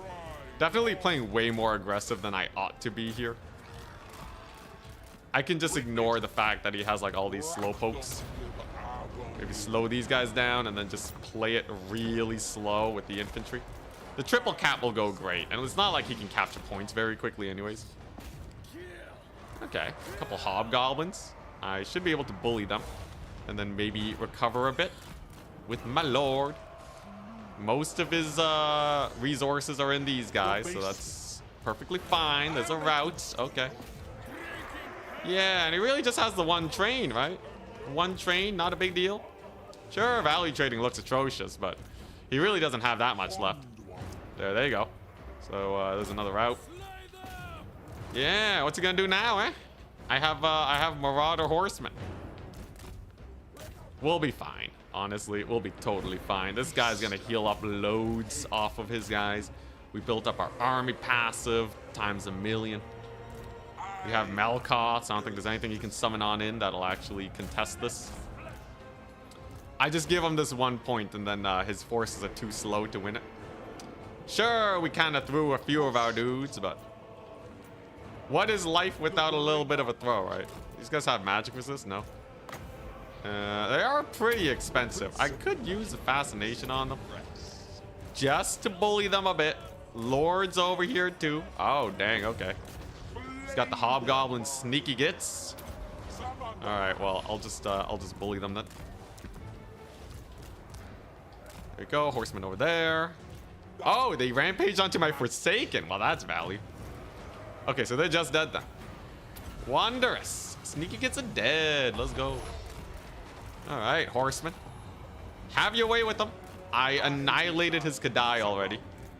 So they're looking really worse for wear. Hobgoblin's doing him no favors on that front. I have a million Furies here too. They can just kill his boys. I don't want to commit to a bad fight, but he has no reinforcement points here, so I think we can just take this. And there we go. Let's get another Melkoths. Furies on his guys. Ah, okay, yeah. So he was saving up for a little bit of cavalry in here.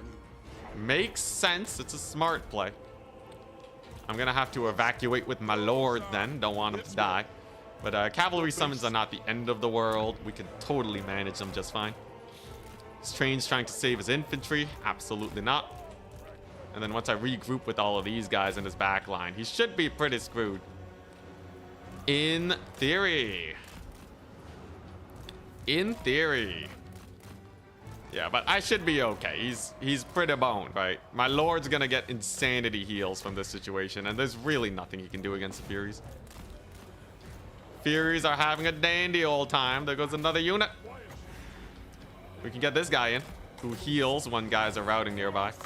It's a nice benefit. There you go. There go his double castellan. They're getting bullied. They're getting bullied. Kadai are dead. Let's go. He summons in another skirmisher. Totally fine by me. I can kill them before they capture the point, I think. Kadai are gone. Wondrous. And yeah, he has to pull back the train. Amazing. Yeah, this is kind of the big issue, right? He's just going to be constantly pulled apart now because he's Chaos Dwarves against the Speed Demon faction. Big old route over here, man. Even when you throw, you still win as Slaanesh. It's crazy. It's crazy. There goes there goes the skirmishers. Have fun running away against a million speed. Yeah, there goes his lord. This guy's gone. This guy's almost gone too. He has one train left. God, Slaanesh is so OP. Oh, Flamestorm though. Pretty smoky. We dodge it. We dodge it with our sick multiplayer prowess. And then I can just, now we just kill him, right? I just rampage his train and then it's over. I could net it down if I really wanted to. You know what? I think I really do. Let's keep those Forsaken alive. Yo, what a comeback. It's that easy? Wow, all right. We just clawed back like a 3,000 gold deficit. Oh, God. Yeah, we're like memeing with Slaanesh now and winning. God dang. Alright. Alright. Oh, yeah. I don't know why they keep wanting to fight against Slaanesh. They've forgotten the pain and suffering. He's still talking about gooning? God dang, chat. 3,000 value over there, 1,500 over there. We killed off his very expensive Demon's Tongue at the beginning. His Kadai were garbage, man. You can totally use Melkoths on them, and it's a good value trade. They like the pain. Oh, God. Why do they keep electing to fight Slaanesh? Because they haven't fought Slaanesh in a long time. And everyone's been cooking up builds against Slaanesh, but no one's actually had the chance to play against them. So then they see me offering up Slaanesh on a silver platter. And they're like, hey, I think I got a pretty sick build that can punish him. You know, I got my Castellans, right? But like, I fought him in his spawn point and still won. I don't know, man. I do not want to be the Goon Lord of Total War 3. I think he got baited by the anti-large Castellans. It's only +5. Oh, what? No, you're kidding me. No, there's no way they have anti-large. There's no way. Is it anti-large to the range attack? That would be so hilarious. Where are they at? I don't play Chaos Dwarves. Where's it at? Castellan. Weapon strength. It's melee anti-large. Whew. Dude, that's disgusting. Yeah, there you go. It's bonus versus 5. Bonus versus large 5. Wow. They actually have anti-large in their weapon strength. That's crazy. So they do 345 damage in instead of 340, and they have 50 melee attack instead of 45. The melee attack is kind of nice, but like they're an infantry-sized character. It's not gonna do anything.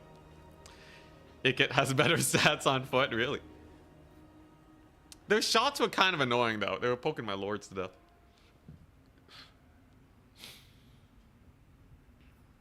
No, everyone has more bonus versus large. I've never seen +5 bonus versus large before. I don't think I've ever seen a bonus versus large so low. Like, I think I've seen some low bonus versus infantry values. I think, was it these guys? Yeah, they have bonus versus infantry 7. So that's pretty low. But like spears have like 14 typically. Don't Hellstriders have more bonus versus large? I'm pretty sure they do. 14, man. These guys are basically spears. Yeah, bonus... I think it's actually the lowest bonus versus large I've ever seen. Boris is like +25, man. Should get +5 versus tall. Just give him +5 melee attack at that point. -5 melee attack against specifically dwarves and goblins. Throw in Noblars too, why not? Although, I don't know, it depends. Does the hat count? I was looking at the spears again instead of Hellstriders. My bad. Hellstriders are bonus 10. My bad. Bonus 10, not 14. They're still spears. They're still basically spears. Yo, that's crazy. Someone explain why it's called Keeper of Secrets. Is it kinky stuff? Probably. It's Slaanesh. Although Keeper of Secrets could be seen as a Tzeentch unit too. It could also be Tzeentch. I feel like there's a little overlap there. It's always excess. It's always excess.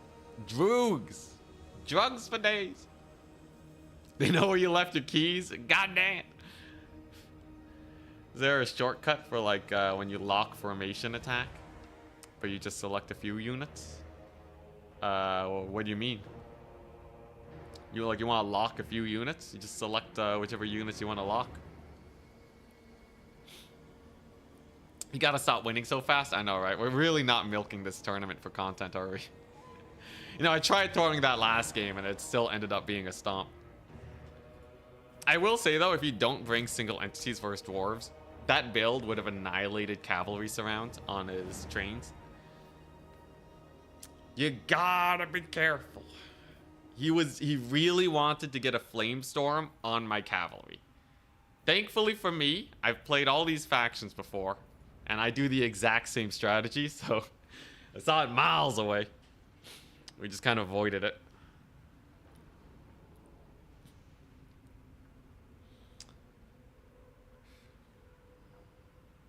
Tzeentch lacks a lot of trolls in his roster. I don't know, Tzeentch units are kind of too normal, aren't they? I like how scream crazy the blues are. They kind of remind me of goblins in terms of gusto. Blues and pinks are always having a good time. But, I feel like Tzeentch needs more shenanigans. Can you change the title at this point? Fine. Fine.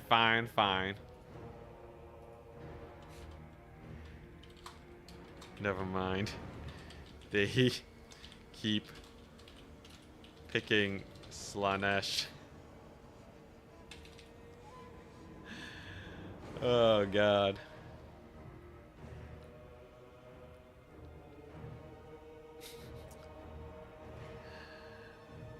I'm a sucker for the flamers, though. Yo, they're hype.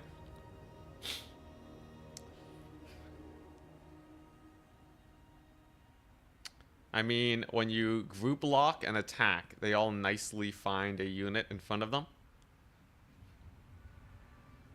You can just press control and a number to add them to a group and then lock and right click. Yeah.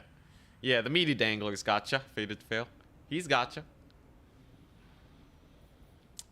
Next time you gotta pick counts 3 times. Yeah, just only play vampire counts. You know, people always complain about me not playing meta. They always complain about me not playing meta. I hope they're happy now. You know? People are like, why don't you just do normal builds for once? Come on. Why can't you just be normal? Alright, fine. You want Sweat Lord City? I'll give you Sweat Lord City. I'll win my battles in like 2 minutes. They probably are happy that they can reconfirm that they should indeed not play against Slaanesh.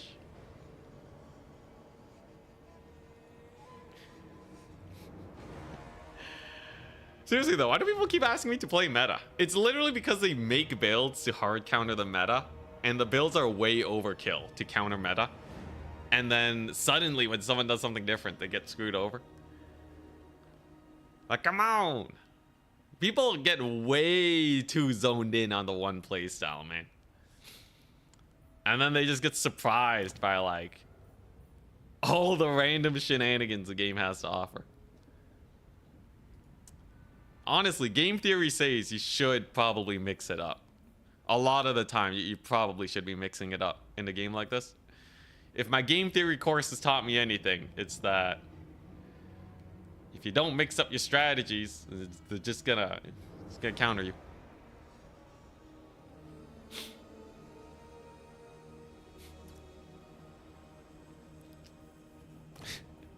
God, sometimes though we stray a bit too far from the light, and then I take a Slaughter Brute. God, that Slaughter Brute against Lizardmen yesterday was so bad. I was giving it the best micro, the best positioning, and the best fights, and it only got 1,000 value. God dang, Slaughter Brute. Ah. Brutal. They really gotta buff this thing. I don't know what it is about it. I think it's just its animations, but that's kind of hard to change.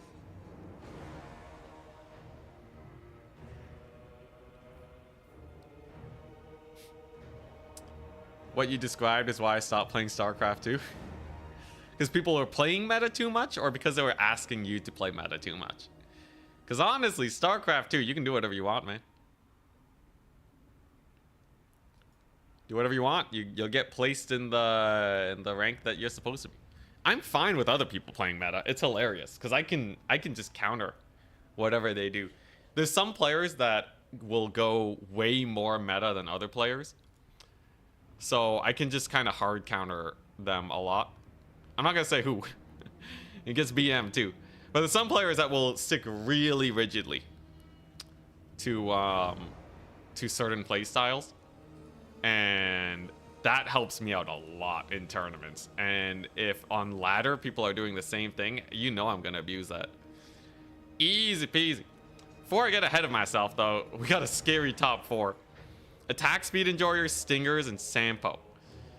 They're pretty good. They're quite powerful. Attack Speed Enjoyer has to drop though. So at Stingers versus... As much as I'm good at this game, there are people better than me. I just happen to be playing Slaanesh a lot. Versus B6. Oh, at B6. At Sampo versus me. We'll hit him up with the yo-yo. We'll give him my lineup of factions. We'll give him a lobby. All that. There we go. And then we gotta go here and we gotta swap out Attack Speed Enjoyer and Stingers. We gotta swap them out for B6.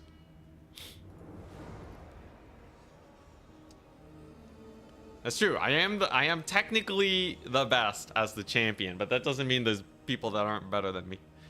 I think my biggest strength is probably my metagaming. I think I'm really good at metagaming. And I can get in my opponent's heads a little bit with all my crazy builds. But purely micro-wise, there's better people that can play tight formations. There's better people that can kite.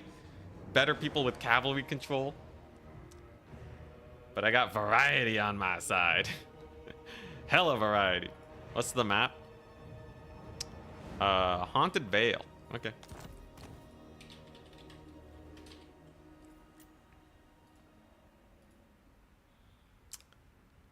All right. Humble and to so sweet. Was it? I don't think that was that humble. Maybe it was though. I don't know. Look, I'm full of myself though, okay? Don't get it wrong, I'm very full of myself. So he's banning first. Here we go. My ego is insane, alright? It is insatiable too, it's crazy. Ban Slaanesh and Kislev. Yes! I don't have to play Slaanesh anymore. Alright. So that means Vampire. So I'm playing up against his Chaos Dwarves, Wood Elves, Warriors of Chaos, Kislev, and Demons of Chaos. So I need a faction that's good against all three. Counts? I think it'd beat Chaos Dwarves, maybe Wood Elves, Kislev, Demons, Chaos. Okay, Counts is pretty bad in that situation. Okay. Vampire Counts. You know, maybe they can still cook though. Or if he goes Chaos Dwarves, Warriors of Chaos, and like Demons of Chaos. Honestly, it's not too bad. I'll go Counts.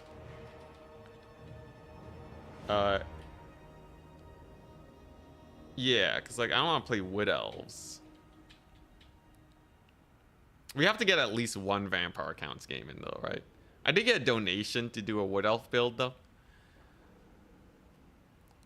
I think I'll go Vampire Counts. As much as I really want to, I respect Sampo way too much. Trust me, he's very strong.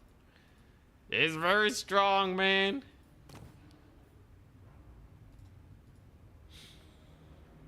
He does get stuck on Flaming Sword. It's his kryptonite. It really is. It really is. Garbage. That's what it is. God dang, I hate that spell. Okay, look. It's... No, I don't know, man. Of all the buff spells, it's the worst. Okay, wait. Okay, nah. All right, calm down. Just... All right, what's this guy gonna play? Please don't. Yeah, nah, we won't. Seriously though, Enfeebling Foe is actually not bad though. All right, we'll talk about Enfeebling Foe. Enfeebling Foe is actually legitimately pretty decent. There's a lot of spells that are like really good in cav engagements. So like, I see people run Enfeebling Foe a lot. That's this one. This one's not bad. It's like a Helm of Discord, pretty cheap. You still get your speed boost. It's not like amazing, but it's not that bad. I've seen people use Doom and Darkness leadership debuff for Corn Gores, which is actually really cool. There was like a little bit of fun I could have with Lore of Heavens. Curse of the Midnight Wind Overcast. And I'm just not going to click this button. I'm not going to go here. We're not going to go there. All right. Vampire Counts versus the Warriors of Chaos. What's the worst that can happen?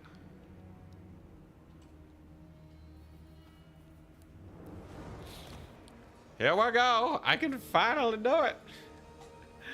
I can finally do the thing I've been wanting to do. Curse of the Leper. It's okay. Curse of the Leper is enough to win you Fury engagements, which is actually really important for Nurgle. But yeah.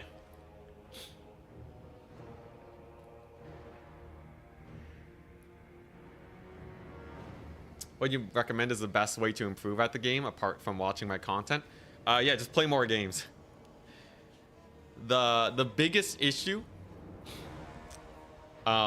is people not playing enough games. If you're playing games on the regular, the next thing is you need to identify what to work on. And then work on that. Because at some point, you'll end up playing games, but you don't actually learn anything. Especially, I see a lot of people, they lose a match, and they're like, how am I supposed to deal with that? That's OP. I can't believe it. And they don't actually, like, investigate what they're supposed to do to beat it. Yeah. So if you were looking at something and you're like, I actually can't think of a way to beat this, that is your #1 priority to get better at and investigate. Like, you gotta research, sit down on your butt, and this is how you get better as fast as possible. For sure.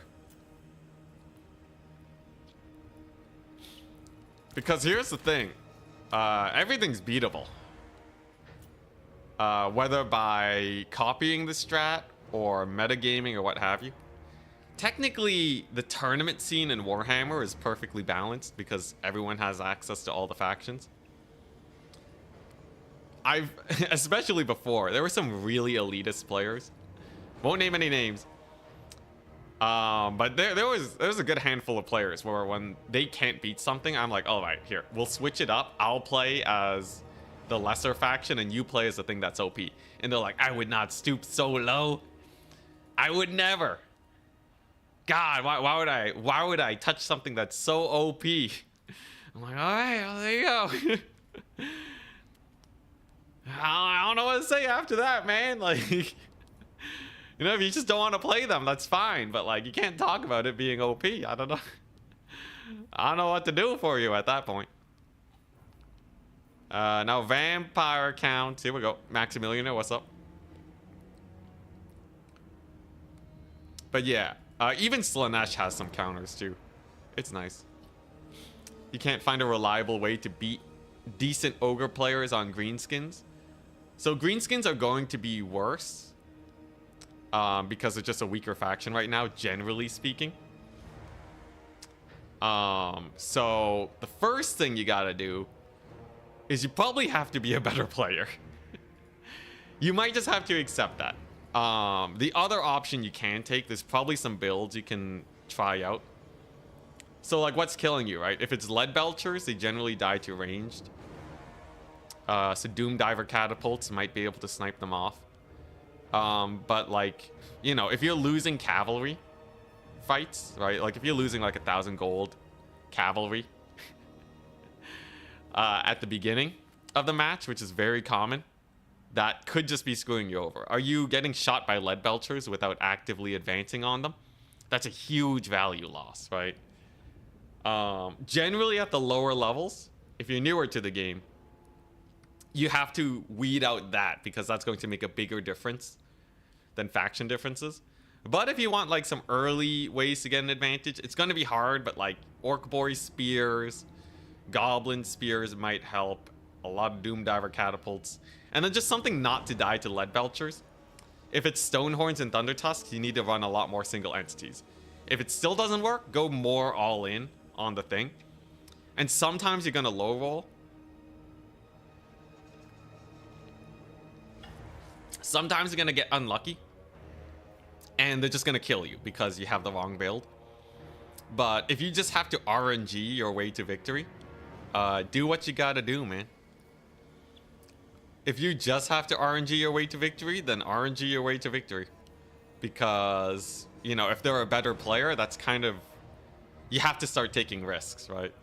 That's another thing. It's harder to tell without seeing your games directly. But risk-taking is a lot of what I do to win matches against players that I feel like either have a better faction or are stronger than me. You know, so cavalry all-ins, infantry all-ins, that sort of deal. You found a way to kill the Knights of Immolation in this matchup? Oh, really? Interesting. I'm still trying to figure out what lord I want, though. I feel like my options are very limited.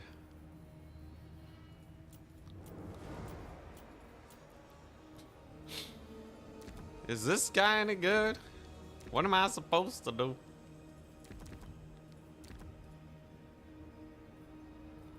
Let's see here. So I can't take this. And this. Okay, that's decent. Von Karstein Dragon Lord. Dragon Lords are so good in general.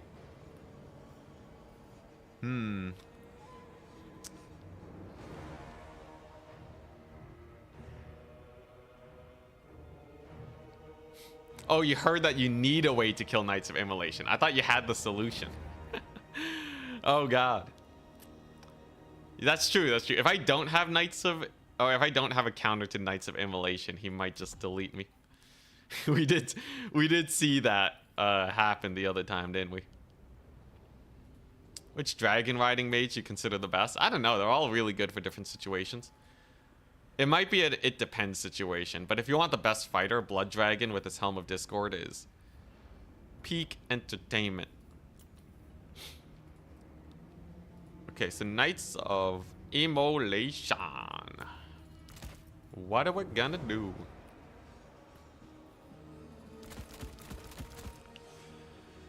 Honestly, I don't know, man.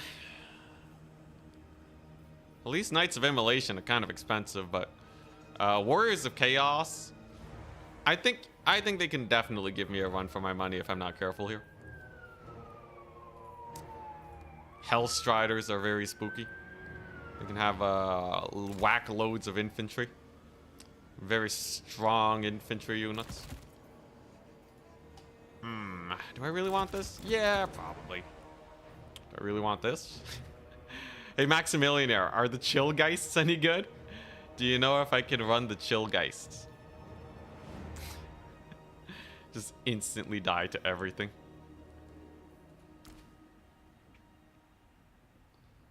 No. Are Blood Knights at least? Are Blood Knights at least viable? Please tell me the Blood Knights are viable. Are the Blood Knights at least viable or what? Don't listen to him, max him out. Blood Knights are fine. Okay, I'll accept that then. All right, here we go. Hex rates are actually the worst unit in the game. I did put in a feedback to CA that ethereal units seem to be sucking in multiple game modes currently. I'm pretty sure if I went up to most campaign people, they'd be like, yeah, ethereals kind of suck in campaign. Maybe I'm absolutely wrong. King Thran, what's up? Hello, hello. But yeah, I feel like ethereals are kind of sucky. They're weak to magic damage and all damage generally because their physical resistance isn't high enough. Karen rates are way worse. Yeah, so like if there's consensus there, then maybe we're good. Tao, thank you very much for the prime sub. Much appreciated. Yeah, I don't know what they were thinking. They reworked them and then they got worse. They reworked all the ethereals at one point. Alright, so I'm still gonna take some infantry because zombies are just like really good in general. But basically all, so like forgive me, but all of my money is more or less poured into the Cav Max. So I brought myself a stupendous number of knights and a mortis engine to punish any cavalry that get onto him. I brought a bald guy. Yeah, I got the Necrarch with Spirit Leech. This has to be good, right? Yes. I think Hellstrider spam doesn't really do well against this. Valkia and a Sorcerer Lord of Fire. So his magic is useless now. He has a very heavy infantry core. And Valkia has her Demon Shield. Okay. I have my Dark Protection. So that'll be pretty hype. And I just gotta make sure skirmishers don't cause too many issues. But the Wandering Mortis engine I think is hilarious for this matchup. Having a Wandering Mortis engine that's just kind of free to do whatever. Because the skirmishers can't catch it, right? Not when I have all my boys here. We have a victory point. I feel like yeah, I feel like that's just clutch. Doggo's over here. Can I catch his horseman? He might not expect a counter push. Oh, that's just a misplay, man. That's just a rough misplay. Kind of unfortunate. Gonna brutalize his dudes. Valkia is now surrounded. Oh, caught by the doggos. I assume she's gonna trigger her demon shield now. Would be kind of crazy for her not to. Yeah, there you go. Get a dodge on. Whiffs the burning head. Pretty bad too. And that's already a very nice lead for me, right? Now the question is, oh god, Mortis Engine's way too forward right now. Let's back that bad boy up. What we need now is probably, I might just go for the Blood Knights. I feel like Blood Knights are just jokes here. We got a sick mobility core. He's not really microing his horsemen too well, so they're kind of getting bullied. Valkia just used her thingamajig, her shield, so she's at the weakest she possibly can be. And by just taking this engagement now, she's going to take a lot of damage. He might not be ready for this breath attack either. We'll see. We'll see if he dodges that one. He's, yeah, routed off the map over there. Wonderful breath attack. And this is just a really good value trading game, isn't it? Now I have my Blood Knights, too. They don't got no Strider, but they can put a beating on them Marauders. And he's just gonna down trade, isn't he? Isn't he just gonna down trade? Oh yeah, I forgot the Varix Reavers. That's my bad. Yeah, Varix Reavers would be amazing here. But yeah, we'll just go over here. Like, all my cavalry gets sick heals from this Mortis Engine. There's no way he commits Valkia to that. That would be an insane maneuver, and I do not endorse anything that involves suiciding your lord. Get him, Blood Knights. Holy crap, he's just suiciding her. Okie dokie. So here's the thing. Valkia is a very janky lord. She's gonna get a nice Spear of Slaanesh, right? So she hurts the doggos. But she might not be able to escape here. So we've noticed before, Valkia has a hard time against chariots. Something about the way chariots works. They kind of just push her around and she doesn't actually get attack animations off. And potentially she could just straight up die here. She's not really hurting the Mortis Engine, right? She's not really hurting it. Here come his Hell Striders, that's fine. So there's her passive proc, but yeah, Valkia just doesn't really have the mass. She just doesn't really have the mass, and now she's getting pushed around by the Mortis Engine. Goodbye, resistances. So that's gonna hurt her pretty bad. Let's just pull our cav back here to keep them nice and safe. Burning Head drops. But yeah, I got the zombie buffer. We'll be okay. And yeah, she's just getting brutalized, isn't she? My lord's not even taking damage. And once Valkia is dead, the Mortis Engine absolutely wins. I can get a nice heal on all of my cavalry here. That's as value as possible. And yeah, it was just a bad choice. You don't want to, you really don't want to put Valkia on a chariot. You're just asking for her to get murdered most of the time. Yeah, she's pretty dead. Glorious. You have killed Can you use an crossbowmen enemy. in domination, or are they campaign exclusive? Oh yeah, you can't use crossbowmen as a vampire count. Unfortunately, it would make vampire counts way too powerful. Well, there you go. Completely outmaneuvered and suffering.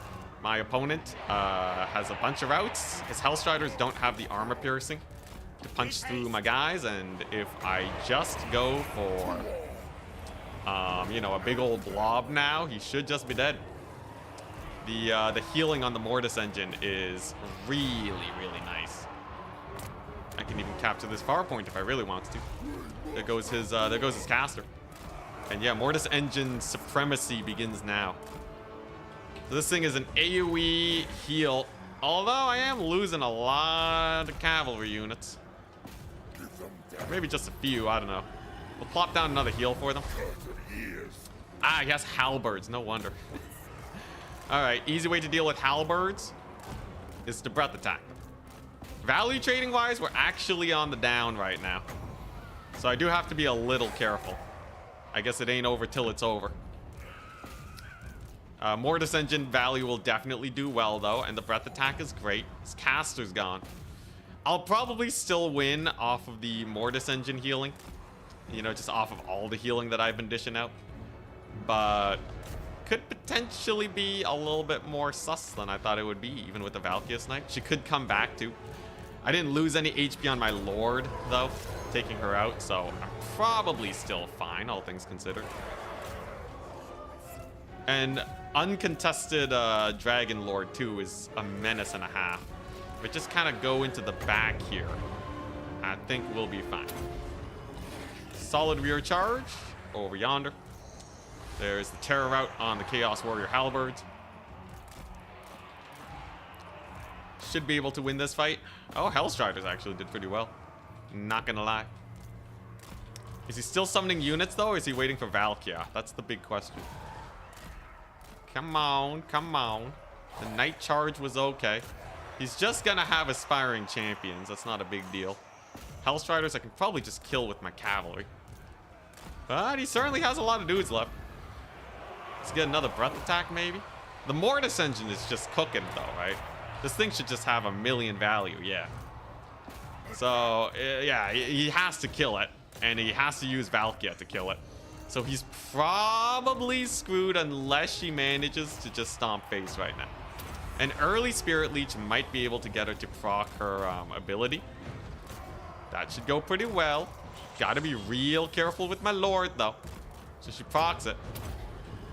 Yeah, we'll see. Valkia's a spooky one. More cavalry. That's what we need. All right, so her ability runs out. Mortis engine should be fine. And then if I just collapse in over here, we'll be okay. In the long grind, I think we're still pretty fine. Let's get our Zomba summons in.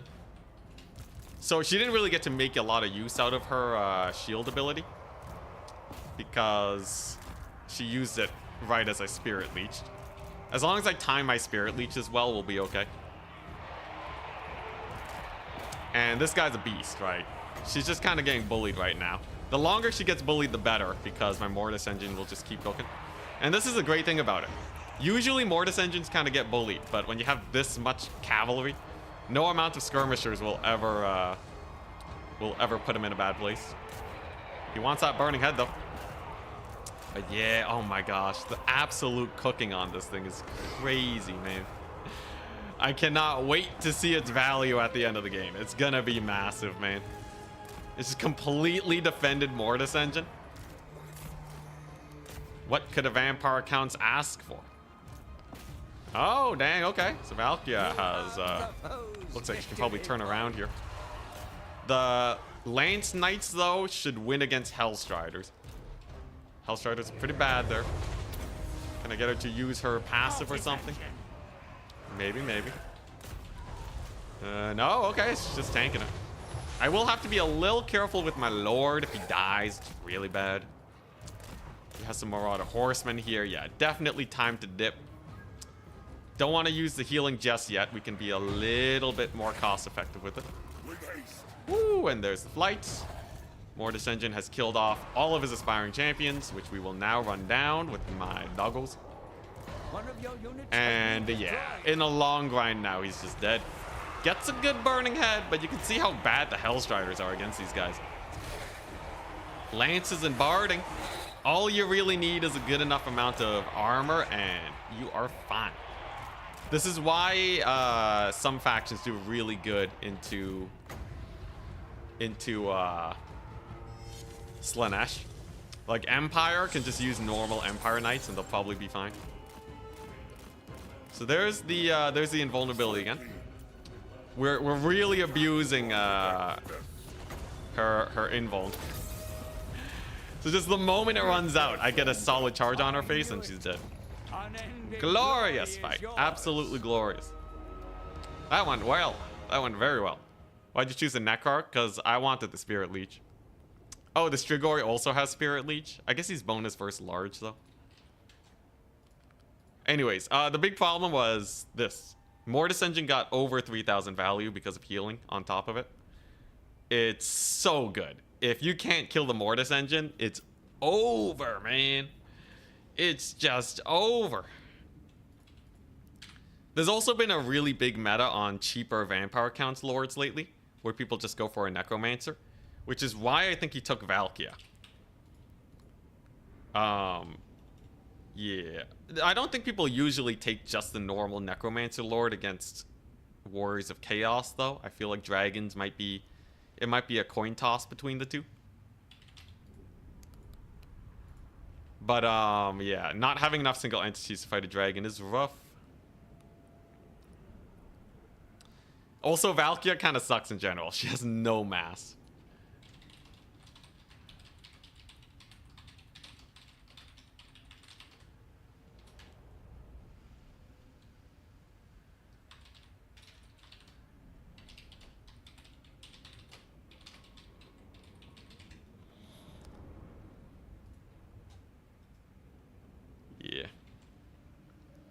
Alright, just messaging my opponent. GG, well played.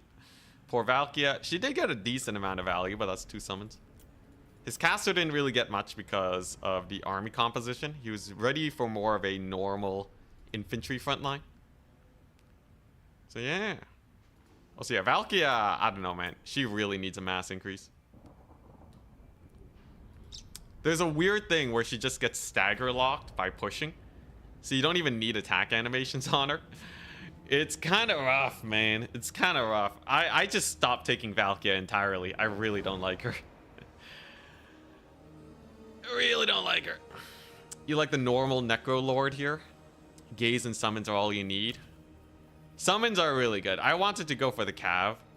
But like, if you summon on top of Hellstriders, it's really good. Just get the Raise dead. I wanted Spirit Leech in case he had like an Archaeon though. Because I think Archaeon would be able to beat my Vampire Lord micro. So I just wanted to guarantee win that fight. It's a Wild Heart. He has Wild Heart though, man. But what, you like going for the normal bald dude? He doesn't have Wild Heart though. So you can take you can finally, come on Maximilianaire. You can finally take a better lore passive. Instead of Curse of Undeath, you can get Life Leeching and Wild Heart. Come on, that's like everything you could possibly wish for. You have your power recharge, so you don't need Arcane Conduit. And then you have Life Leeching for lots of Winds of Magic. He'll be a little more expensive. What's the stats on this guy? All of them have great stats. You're a great defender of the Necrarch, but he doesn't have Gaze of Nagash. And you need to counter the Hell Cannon. I was thinking if he did bring a Hell Cannon, I would just rush it down with Black Knights. But I could definitely see a situation where the Hell Cannon holds and then I get screwed. Hell Cannon can be very difficult to take out if he goes for like a box and like a Hell Cannon. You can try and breath attack it, but Dismount Micro can counter that too. So you're really you're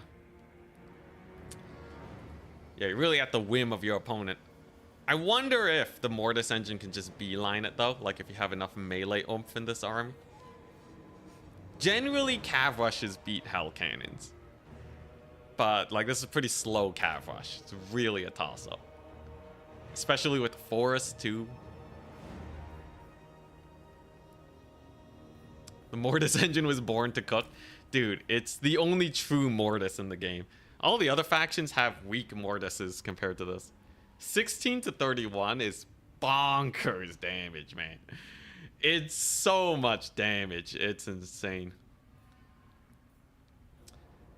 16 to 32, man. People would kill for 12 to 24. And it's the condition is it just has to be in melee. Would you say Black Knights with Barding are good? I think they are amazing.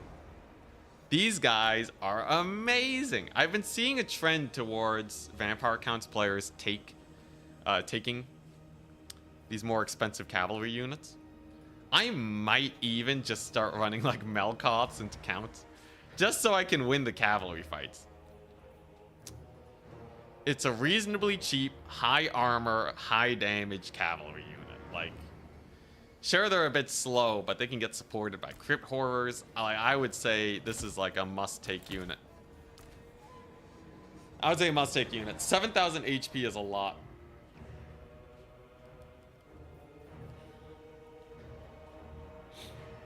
One Mortis and a zombie unit can beat a full Slayer army. Yeah, Mortis is crazy strong. Did you know Magic Resist does resist the Mortis engine damage though? Spell Resist. Claw of Nagash is the strongest Mortis. So, fun fact, Claw of Nagash is actually not a better Mortis engine. It's actually not... It doesn't bring that much more to the table. You're spending 300 more gold for just the slow. Now, Chilling Aura is great. But it's not something that you always need. I believe it is Chilling Aura and what else? I think it has one other thing. It's Chilling Aura and What, it has spell resist? So it's slightly tankier, and I think it also gives you, like, extra wins or something? No?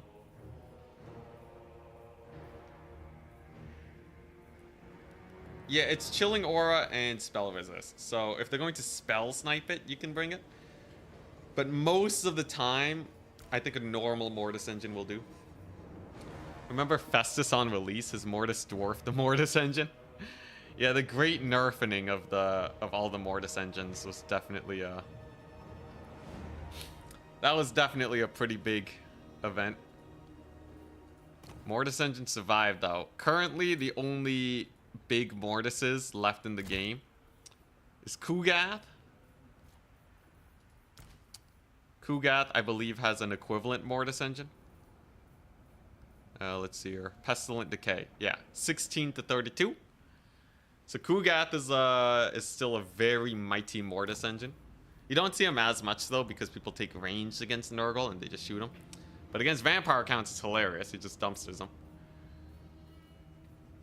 And then everything else is just a pseudo Mortis, right? Like Syla has a really weak Mortis engine. If you go and look at God, when was the last time we saw a Jabber Scythe, man? Such great attack animations. It's just, this is not the meta for it. Anyways, it's 8 to 16, and their leadership has to be low. That's pretty rough. Slaanesh kind of cheats. Actually, you know what? Slaanesh does have Soul Siphon. Soul Siphon's great. Soul Siphon's hilarious. You know what? This one's great. Technically, they have to be wavering or lower, but you're playing against Slaanesh, so like, you know, it's fine. You might as well run it. Everything's routing when you're playing Slaanesh anyways, right? You might as well kill them a bit more, you know? But if Slaanesh was a bit worse at breaking units 24/7, it costs 100 gold. You might as well take it. Yeah, that one's great. Faye Enchantress, she used to be really good. Is she still comparable to a Mortis engine, though? Miss of the Lady's 8 to 16 currently. Melee attack decrease is nice, but this is a far cry from a true Mortis engine. You're talking half damage, man. Okay, we're up against Stingers. Yo, yo.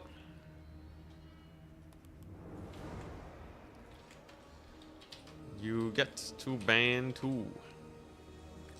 Let's send them the lobby. We played against them earlier today, so this will be fun. Oh crap, my win-loss. Everyone always reminds me about win-loss when I lose, but not when I win. Although I'm sure I missed like 50 messages about the win-loss. Dude, we're crushing it today. But also I played Slaanesh 4 times, so like, you know. What can you do? What can you do? You know, it's just Slaanesh, right? Yeah. Let's see here. So, what's the map? What are we playing on? Playing on, It's a me.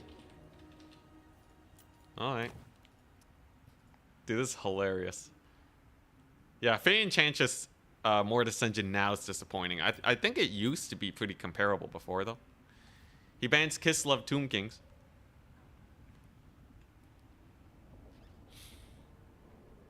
Alright. So he's High Elves, Nurgle.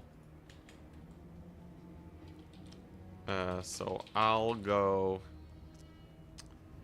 Vampire counts versus High Elves, Nurgle, Kislev, Wood Elves, Chaos Dwarves. I could go Vampire counts. You'll have to go like what? If it goes like the 3 factions I'll want to fight is like High Elves, Kislev, Chaos Dwarves probably. High Elves, Kislev, Chaos Dwarves.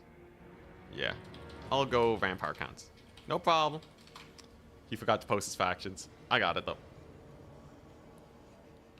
I do feel like you get a passive debuff and a full life caster with it. With Faye Enchantress. Yeah, but she has to be in melee. In today's meta, you know, maybe in like the Mantide meta of a few months ago, I think people might have been running Faye Enchantress there because it's mostly an infantry grind. Nowadays, we're seeing single entities get brought in a lot more.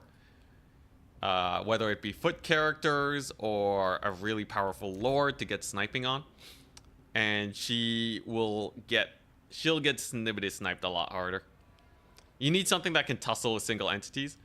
I think if Alberic was a hero, I think we would see more Fey Enchantress. But unfortunately, Henry Le Massif is not a strong enough Griffin Lord, or whatever the mount is, to hard carry there. You know, Green Knight is close, but he's not quite there. Green Knight is like, he's almost, but not quite. Nurgle, Wood Elves, and High Elves. All right. Nurgle, Wood Elves, and High Elves. Vampire counts versus Nurgle. Okay, here's the thing. Oh, he doesn't want Nurgle? What the crap? He wants Chaos Dwarves, Wood Elves, High Elves. Okay. What? Versus Wood Elves can't be that bad, right? Yeah, I wanted to try Nurgle. Typically, Nurgle's really good into counts. I'm really surprised he didn't give me that. Alright, well, I'll play versus High Elves then. Let's just be boring. This is typically a bad matchup for counts anyways, but I really feel like the Cav Max could go hard here. High Elves, typically they got the range firepower to kill your corpse carts and such. So yeah, we'll see. Kugath is really spooky, yeah. I'd have to avoid him the whole game. On Itza, it's actually pretty hard too.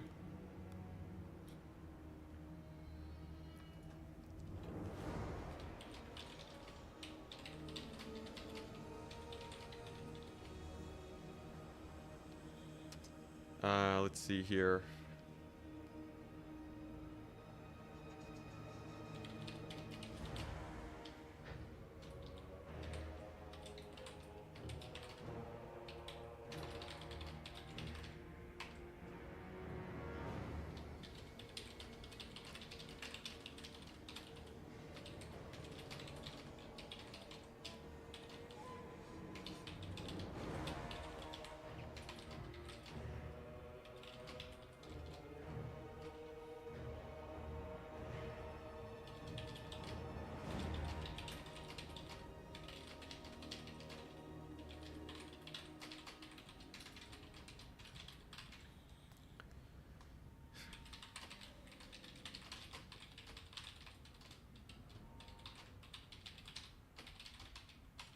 Talking about how to buff axe throwers.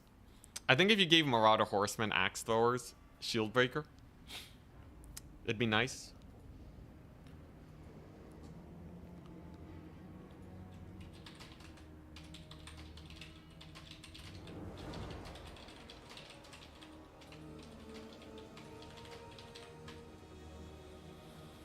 I feel like if you just give them a lot more armor piercing and just make them like a really nice way to hard counter infantry, you're good. Mass Vargeists, new counts meta. So vampire counts right now, yeah, they're going really hard on the Vargeists. They're going really hard on the cavalry. Let's see here. The thing is, I think High Elves really only have like a couple options, so I should just be able to. I might just end up with a supreme hard counter against them. TBD, TBD. Really got to figure out what lord I want.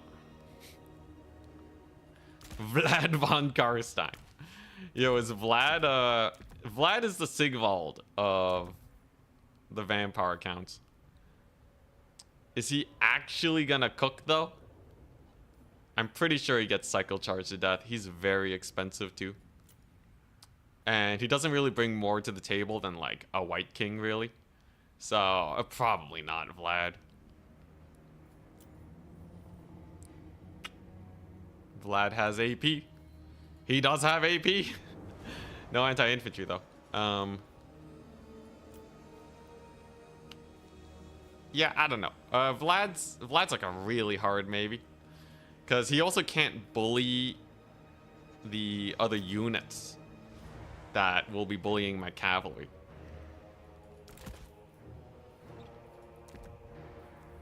What does this guy have? Okay, that's okay.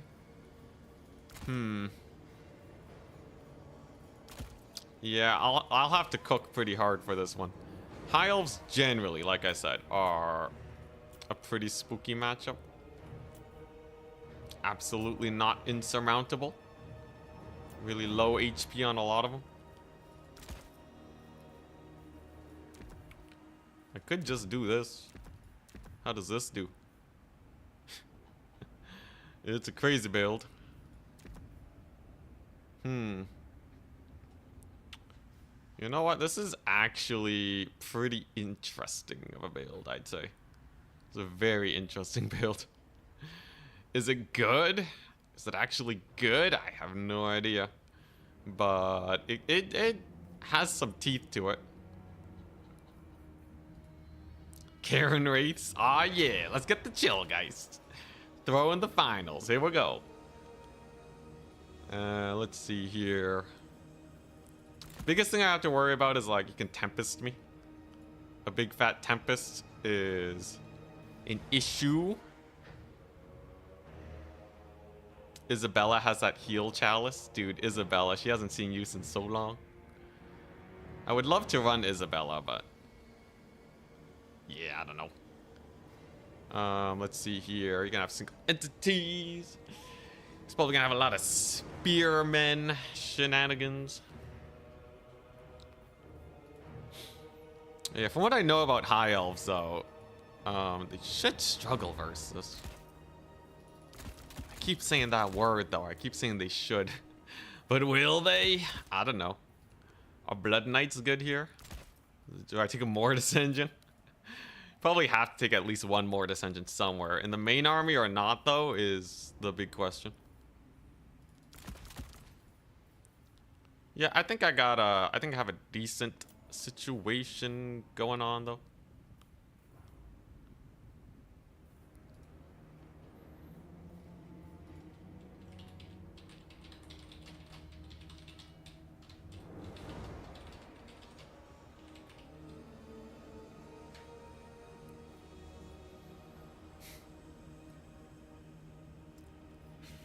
Ugh, God, I really don't know how to round out the build, though. The actual, like, finishing touches to the build, I have no idea. I guess I'm taking this. Alright, you know what? It's a crazy idea. I might just lose here. But maybe this build cooks really hard. We'll see. Lamian can get a 60% spell resist if they try to Tempest her. Yeah. Lamian's pretty cool. Give Vlad even more weapon strength. Yo, he'd be OP in land battle, I'm sure. You make him too strong, you make another Sigvald. Oh boy. Land battle guys are gonna come after you.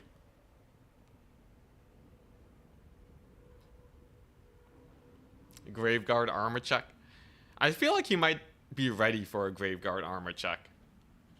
High elves, when they're put on the back foot, typically what they fall back on is a million white lions. So man, I'm starving again. Do I have food?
What does Cav Max mean? This.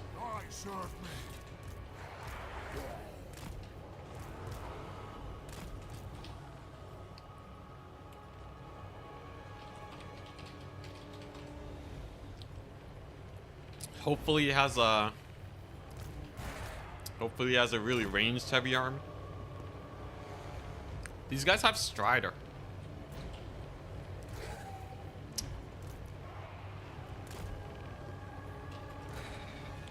So they can actually fight in the forest. He has no magic. All right. He went for a Star Dragon. So he basically said, I'm going all in on the air. And I said, I'm going all in on the ground. Oh, he bought Shadow Warriors? Oh boy, all right. I'll finish capturing these points and then we'll go kill him. He bought Shadow Walkers, not even the Warriors? Are you crazy, man? Okay, well, yeah, there's no way he's defending them, right? Aside from, he brought in more archers? Okay, this guy's crazy. I just gotta not throw. I just gotta not throw over here, and then we're goodies. He just used his main volley over there. I'm waiting for the Cav summon. So he's going real hard. He's trying to get his spears to defend, which is smart. We have a victory point. But will it be Take enough? it from the foe. Blood Knights abound very soon. Silver Helms come on in. So my Cav definitely wins against Silver Helms. That's not a big deal. Let's get our cavalry in here. Let's get the doggos out the back. And then just pile driver straight into his back line. That should be fairly simple. There we go. Yeah, see, this is exactly why. This is exactly why we bring Cav Max builds. Because they ain't ready for it.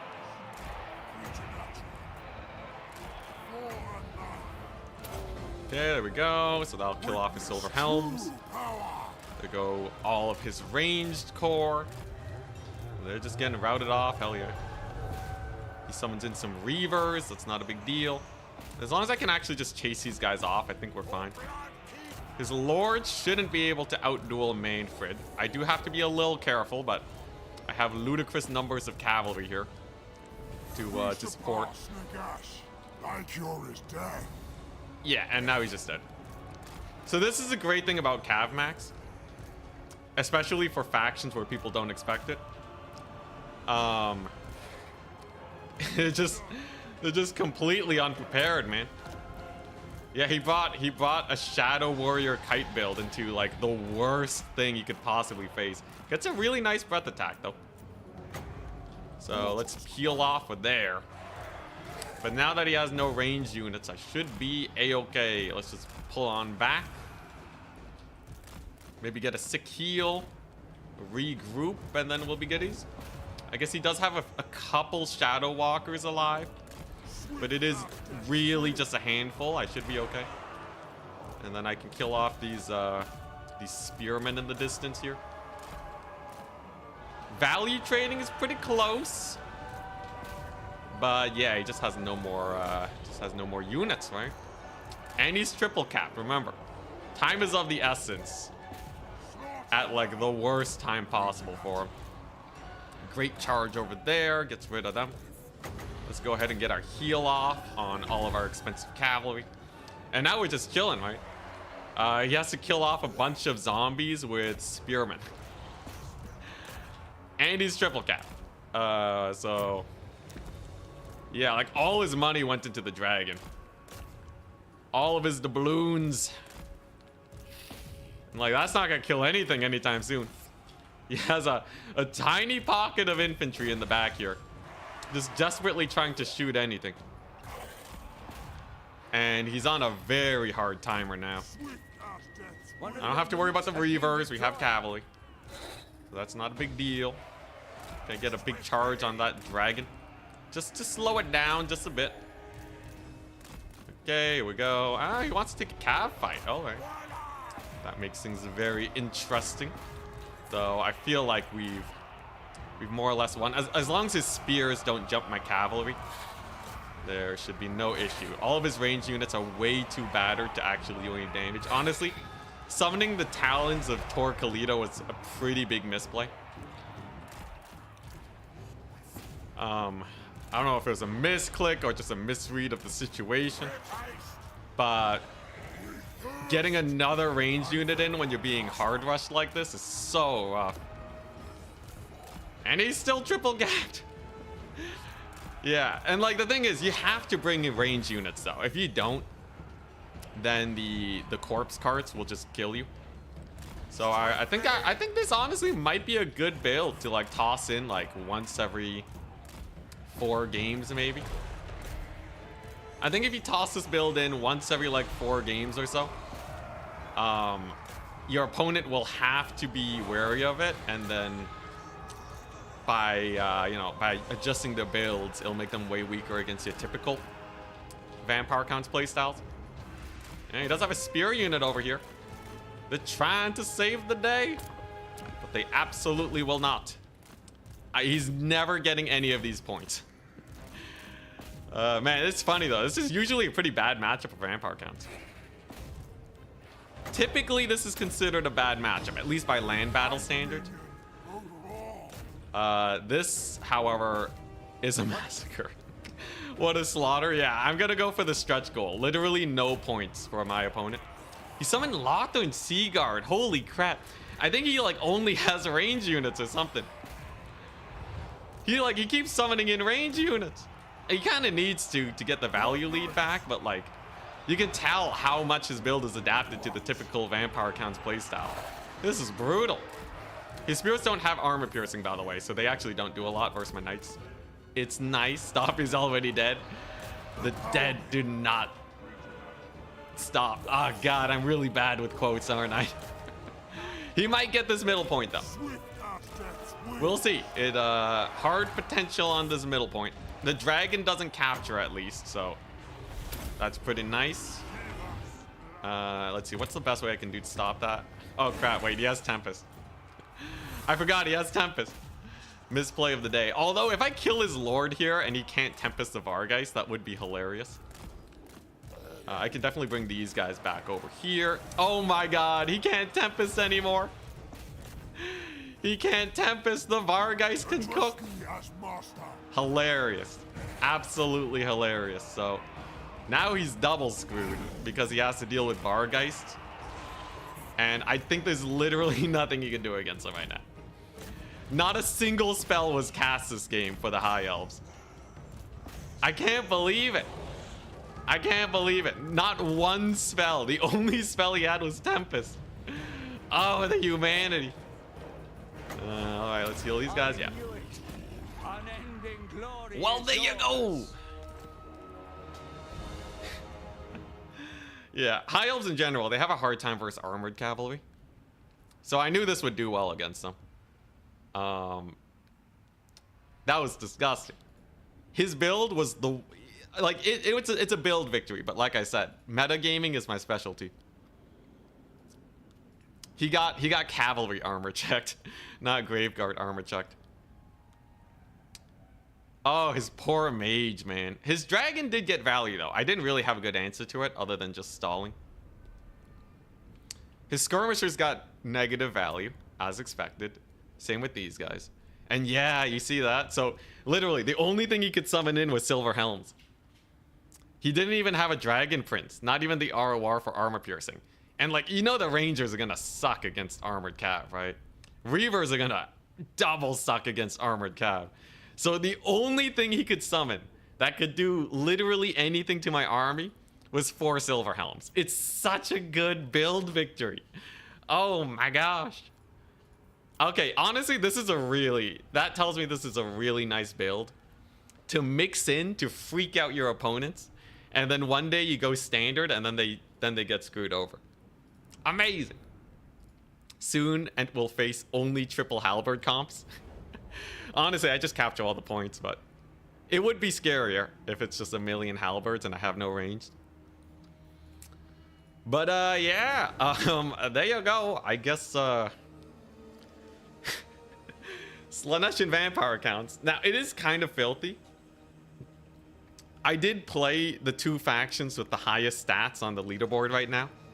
Slaanesh at 65% win rate and vampire counts at 63% win rate is pretty disgusting. But hey, they're banning my Kislev, okay? I gotta get good enough at these factions where they ban vampire counts and Slaanesh, and then I can finally get to play Kislev in the tournament. I swear, everyone's so spooked by my Kislev. Just let me play them. There's so much more fun. There's so much more fun than playing these guys. Just give it to me, please, man. Like, they keep banning Kislev and Empire. Like, these are my actual favorite factions in multiplayer. But you know, trial by fire, right? We gotta teach them. We gotta teach them to fear the Slaanesh. But anyways, I got editing to do. I would love to cast a game or play a disaster campaign, but we got a lot of editing to do. I'm a little bit behind, so redeemed 15 squats. All right, I'll do the squats as we're setting up the raid then. Yeah, I gotta torture them until they let me have fun. That's the that's the only way to do it, I guess. Take some rewards. Thank you, thank you. Is anyone I can raid? Oh, Mercy the Mad's playing Warhammer. Hell yeah. Sure, we'll just raid Mercy. Why not? We raid them loads. You guys should know him by now. Warhammer content creator. Honestly, anyone who kept playing Warhammer even during the dark ages of Warhammer 3 launch has my respect. Oh, Radiant Ash is streaming too. I'll raid Radiant Ash on YouTube, and we'll raid Mercy the Mad on Twitch. Because they both stuck around, man. They're chads. Anyways, we'll get that started. Peace out. I'll do my squats. 1, 2, 3, and have a wonderful day. Peace out. Oh, my legs. I haven't done squats in a long time. Oh, God. And we'll end it.